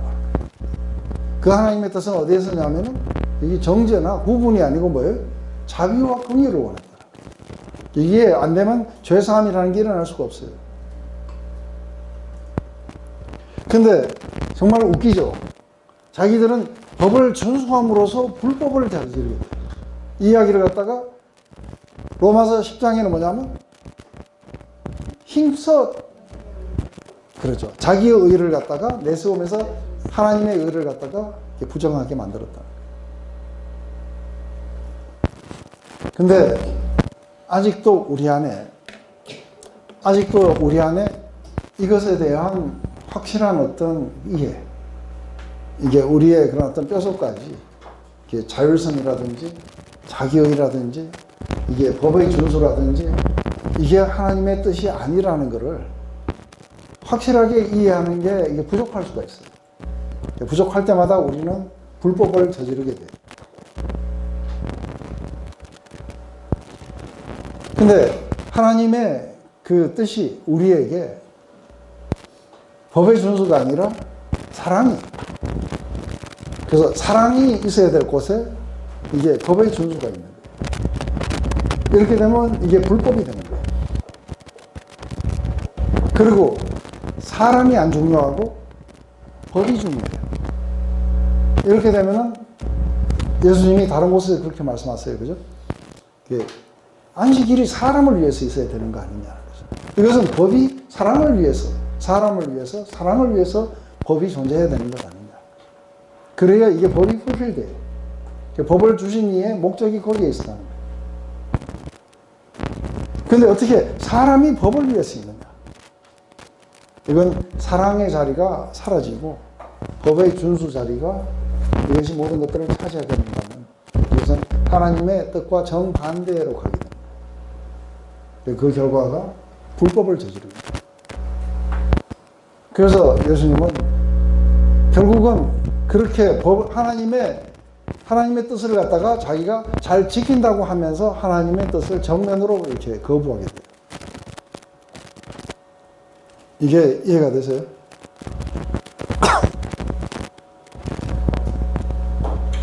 그래서 호세아서 6장 6절에 내가 긍휼을 원하고 제사를 원치 아니하노라 하신 뜻이 뭔지를 너희들은 배워와야 된다. 그래서 메시아가 오면은 그 세례 요한의 생각도 아주 비슷했을 거예요. 그래서 악인들을 벌하고 선인들을 갖다가 포상하고 아마 이런 일들이 일어나지 않을까 생각합니다. 그래서 메시아가 오시게 되면 지금처럼 자기처럼 열심히 잘 산 사람들을 갖다가 불러 모아갖고 그분의 왕국을 이룰 거라고 했는데 거꾸로 된 거예요. 오히려 자신이 그렇지 못하다고 하는 그것을 갖다가 깊이 인식하고 그리고 그것을 애통해하고 그리고 하나님이 자신을 구해주시기를 간절히 구하는 이런 자들에게 하나님 나라가 임하게 될 거라고 하는 거죠. 그 결과 이게 법의 준수가 중요한 게 아니라 이 법은 모든 것들이 하나로 모아져요. 그죠? 그것은 어디로 모아지냐면 사랑으로 모아져요. 그래야 법이 풀필되는 거예요. 그래서 이 사랑으로 가기 위해서 법을 어길 수 있다는 거예요. 맞아요? 그래서 안식법을 마음대로 막 어기세요. 그렇지만 그걸 통해 갖고 법이 풀필돼요. 왜냐하면 이것은 사랑으로 가셨고 그리고 하나님의 뜻인 자비와 긍휼로 가기 때문에 인간을 구하기 위해서 이게 법이라는 것이 어겨지게 돼요. 왜냐하면 이 법의 원래 목적은 사랑이었기 때문에. 근데 이 파트가 막상 우리가 실제 딱 가게 되면은 법이 상당히 중요해져요. 그래서 사람들을 바라보면서 불법을 범하는 자라고 이렇게 생각하면서 불법을 범해요.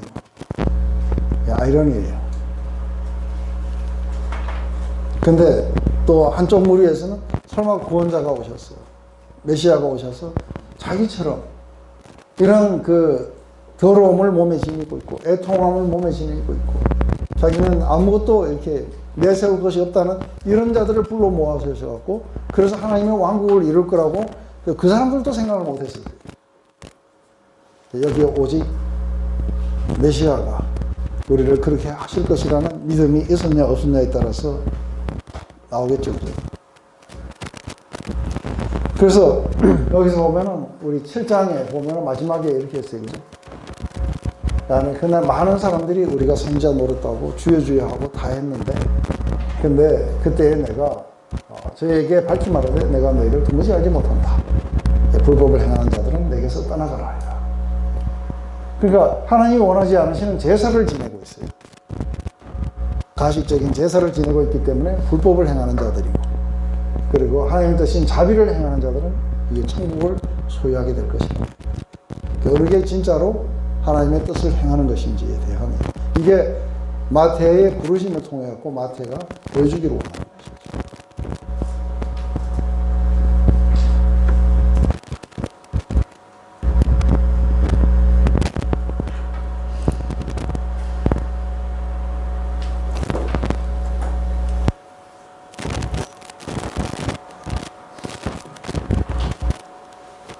이게 하나만 더 할까요? 그래도 됩니까?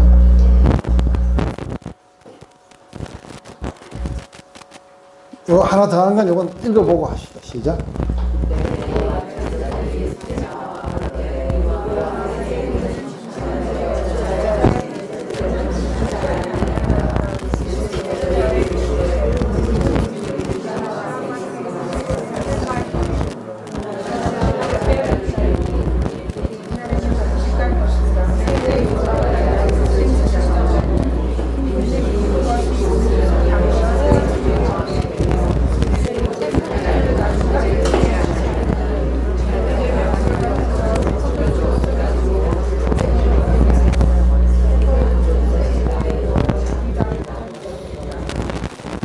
이것은 그 요한의 제자들이라는 건 세례 요한을 말하는 거예요. 그 세례 요한의 제자들이 지금 이것도 바리새인들하고는 달라요.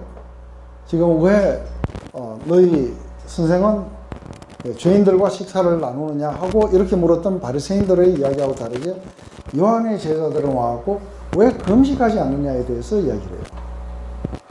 그래서 금식하지 않느냐에 대해서 이야기할 때 자신들은 이렇게 금식을 한다고 이야기하는 것이죠. 그 결과 뭐냐면 이 금식이라는 것은 어떤 의미인데요? 네, 그게 뭔가가 이제 남들에게 금식한다는 걸 이렇게 정기적으로 보여줘야 되는데 왜 금식하지 않느냐고 하는 이 질문을 하게 됩니다. 근데 그렇다면 이게 금식이라는 자체가 뭔가 하는 거죠. 금식이라는 자체가 우리가 자신의 그런 죄에 대해서 슬퍼하고 우리가 어떻게 할 수 없는 그런 상황 가운데 하나님의 구원을 기다리고 그것을 갖다가 우리가 집중하기 위해서 하는 게 이게 금식이에요. 그죠? 우리의 상태를 갖다가 그렇게 스스로를 갖다가 가난하고 낮춰가는 게 이게 금식이에요.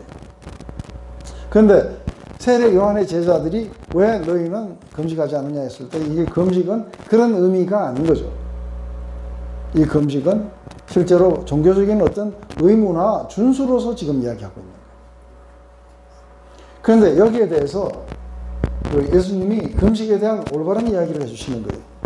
그 이야기는 뭐냐면, 그러니까 예수님이 당신을 갖다가 신랑으로 이야기를 하셨어요. 신랑이 와갖고 지금 혼인잔치에 금식하는 거 봤냐 이렇게 하시는 거죠. 그 혼인잔치에 금식하는 줄 아느냐. 그런데 지금 예수님이 신랑으로서 이 땅에 오심으로써 지금 어떤 일이 일어나고 있어요? 예수님이 이 땅에 찾아오셔서 이거 하심으로 말미암아 지금 뭐가 일어나는 거예요? 죄에 대해서 슬퍼하고 애통해하고 그리고 의에 줄이고 이런 사람들이 모두가 다 어떻게 돼요? 구원을 얻게 되고 위로를 얻게 되고 만족함을 얻게 되고 새로워지는 일들이 하나님의 그 왕국이 예수님이 오심으로 해서 마구 일어나고 있는 이때에 금식을 한다는 게 웃기는 게 아니냐는 거죠. 지금은 셀러브레이션 시간입니다. 예수님 오심으로 말미암아 이게 이제 잔치의 시간들입니다. 그런데 이럴 때에 우리가 종교적인 준수로 금식을 한다는 자체가 금식이 뭔지를 제대로 이해하지 못하고 있다는 거예요. 그러면서 이제 두 개의 이게 잘못된 그 시스템과 올바른 시스템, 옛 시스템과 새 시스템이죠. 이것을 갖다가 이렇게 이야기하기 위해서 무슨 이야기를 하시는 거예요? 안에서 생배 조각과 낡은 옷. 그래서 생배 조각과 낡은 옷을 하면 한쪽이 당겨갖고 이게 결국은 이렇게 찢어지게 된다. 또 낡은 부대에다가 새 포도주를 넣으면 이게 터지게 된다. 그래서 새 포도주를 담으려면 새 부대가 있어야 되고. 그래서 이게 옛 것과 새 것에 이것을 갖다가 함께 같이 붙여 생각하면 안 된다. 근데 이 이야기를 갖다가 사도 바울은 고린도 후서에서 뭐라고 이야기하는 거예요? 고린도 후서에서는 내가 자천서나 추천장이 필요하냐는 거예요. 그래서 사람들은 그 사도 바울을 어떻게 비교하려고 했냐면 외모로 비교를 하려고 했어요. 이들은 예루살렘 교회에 추천장을 가져왔고 그리고 이들은 화술이 언변이 아주 좋았었고 이들은 또 아마 체격도 사도 바울처럼 그렇게 조그맣지 않았을 수도 있어요. 근데 사도 바울의 이야기는 뭐냐면 내가 또다시 나를 자천하거나 내가 추천장이 필요하겠느냐. 이 이야기를 하면서 우리가 한때는 예수님도 그렇게 알았다는 거예요. 자기도. 예수님도 우리가 올바로 알지 못하고 외모로 알아보니까 홈레 스타일이 있었고 이렇게 다니는 걸 보면서 우리도 그를 갖다 별로 중요하게 여기지 않고 그를 갖다가 한때 어떻게 봤냐면 사이비로 봤다. 그런데 이제는 그분이 누가 되셨냐면은 새로운 시각 안에서는 그분이 우리의 구주가 되셨고 그래서 우리는 우리 자신들을 또 어떻게 보냐 완전히 새로운 피조물로 본다는 거예요. 근데 완전히 새로운 피조물이 된 사람들이 옛날에 그 시스템 속에서 사람들을 보고 판단하고 이렇게 한다면 뭐예요? 이 새로운 새 피조물이 되지 못한 거예요. 이게 이해가 되세요? 우리 고린도 후서 할 때 했는데 지금은 다 잊어버리셨을 거예요. 지금은 금식의 시간이 아니라 지금은 셀러브레이션 시간. 예수님이 오셨고 천국 안으로 들어온 자들이 지금 금식하지 않는 거예요. 그런데 이들 또 금식할 때가 온다는 거예요. 그게 뭐냐면 신랑을 빼앗길 때가 온다. 그래서 이 파트에 대해서는 우리가 다음에 좀 더 이렇게 하도록 하겠어요. 왜냐하면 신랑을 빼앗긴다는 것은 잠시 예수님이 십자가에 지시고 3일 동안 안 계셨다가 다시 부활하셔서 우리가 되찾았다. 이 의미가 아닌 거예요. 왜냐하면 우리는 성령과 신부가 그렇게 말씀하시는 거예요. 마라나타 하는 거죠. 그죠? 주 예수여 오시옵소서. 신랑 되시는 분이 온전히 오실 때까지 이 사이에 우리는 금식을 하게 될 거라는 거예요. 왜냐하면 신랑을 빼앗겼기 때문에. 근데 이 금식은 구약에서 나오는 그 금식하고는 다른 거예요. 이것은 우리가 확신 가운데서 신랑이 빼앗긴 것을 갖다가 우리가 슬퍼하고 있는 것이죠. 근데 문제는 구약에서는 이게 온전히 자기의 죄의 문제 때문에 우리가 자기가 어떻게 할 수가 없는 어떤 것으로도 자기의 문제를 해결할 수 있는 애통함 가운데서 자기의 옷을 찢고 뭐 이렇게 하고 있는 그런 금식하고는 다른 거죠. 그래서 우리가 이사야서 58장의 이 금식에 대해서 이야기할 때도 금식의 참된 의미는 그냥 식사를 안 하고 뭐 이렇게 하는 게 아니다. 우리 산상수훈에서도 금식할 때 사람에게 보이려고 그렇게 하지 마라. 하나님에게 자기의 통회하는 마음을 돌이키는 것이 금식이다. 그런데 이 사람들이 말하는 이 금식은 완전히 다른 금식이었어요. 종교적인 준수로서의 금식이었어요. 이것은 옛 시스템 안에 일어나는 거예요. 이게 뭐예요? 이게 옛 조각이고 그리고 옛 가죽 부대라는 거죠. 근데 예수님의 그런 어떤 하나님 나라를 담기 위해서는 그런 어떤 종교적인 준수나 이런 걸 가지고는 받아들일 수가 없다는 거예요. 이게 예수님의 이야기였어요. 그래서 사실은 이것은 마음을 찢고 우리가 식사를 안 하고 하는 거기에 있는 것이 아니라 우리가 마음을 통회하게 해주고 이러면서 모든 흉악의 결박을 끌어주고 또 멍의 줄을 끊어주고 압제를 당한 자에게 자유를 주고 이러면서 유리하는 자들에게 먹이고 입히고 하면서 자기 권력 친척을 피하지 않는 이게 내가 기뻐하는 금식이 아니냐. 이 금식이라는 것은 이제 하나님 앞으로 온전하게 우리의 마음을 돌이켜서 나오는 것이 금식이 아니겠느냐. 이렇게 할 때에 하나님은 우리를 급속하게 치료해 주시겠다고 하십니다. 치료하시고 회복하게 해주시고 그리고 내가 부러질 때 내가 여기 있다고 응답하게 될 것이다 하고 이야기하는 거죠. 그래서 우리 금식의 파트 지금 이 파트는 우리가 다음 시간에 다시 한번 하기로 하고 거기다 마크를 딱 해두시고 다음에는 좀 더 많이 읽어오세요. 12장까지 다 읽어오세요. 왜냐하면 이 정도만 해도 충분하지 않아요? 더 자세하게 해야 돼요? 아니죠. 이 정도만 해도 뭔 의미인지는 이렇게 안 하면 28장까지 하려고 그러면은 여러분들 내년에도 또 맡아보고 마셔야 돼요. 그렇게 되면 또 복잡하게 네.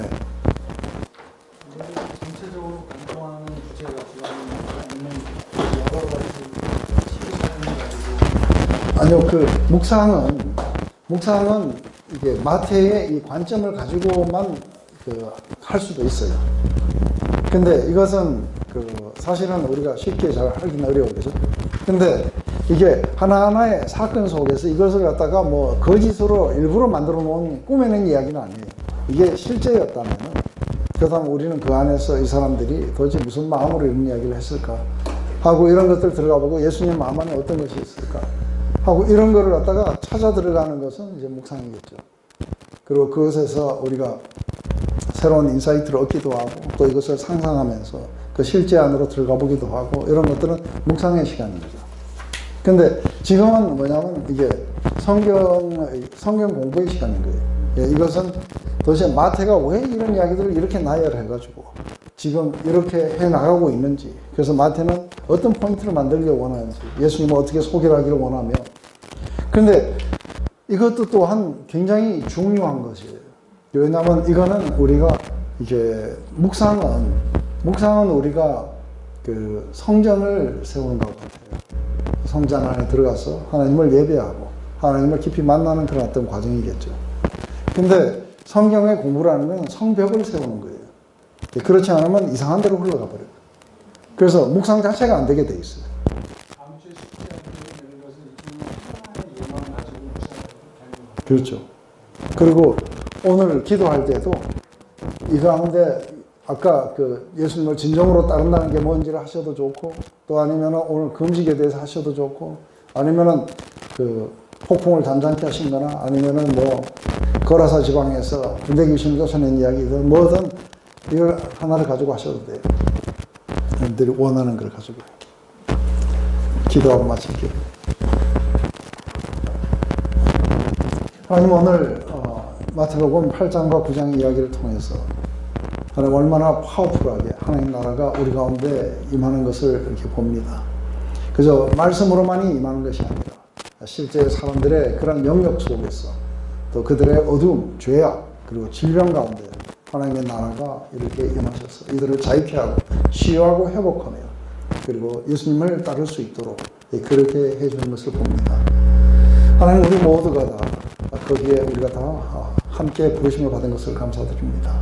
하지만 여전히 우리 안에서는 머뭇거리는 것, 완전한 위탁이 이루어지지 않는 것 또한 봅니다. 하나님 오늘 이 공부를 하면서 우리의 마음속에서 가장 중요한 것은 우리가 이 말씀이 뭔가를 아는 것이 아니라 우리의 마음속에 예수님을 그렇게 가까이 따라가고자 하는 위탁이 일어날 수 있도록 우리의 마음을 주장하여 주시옵소서. 예수님의 이름으로 기도드립니다.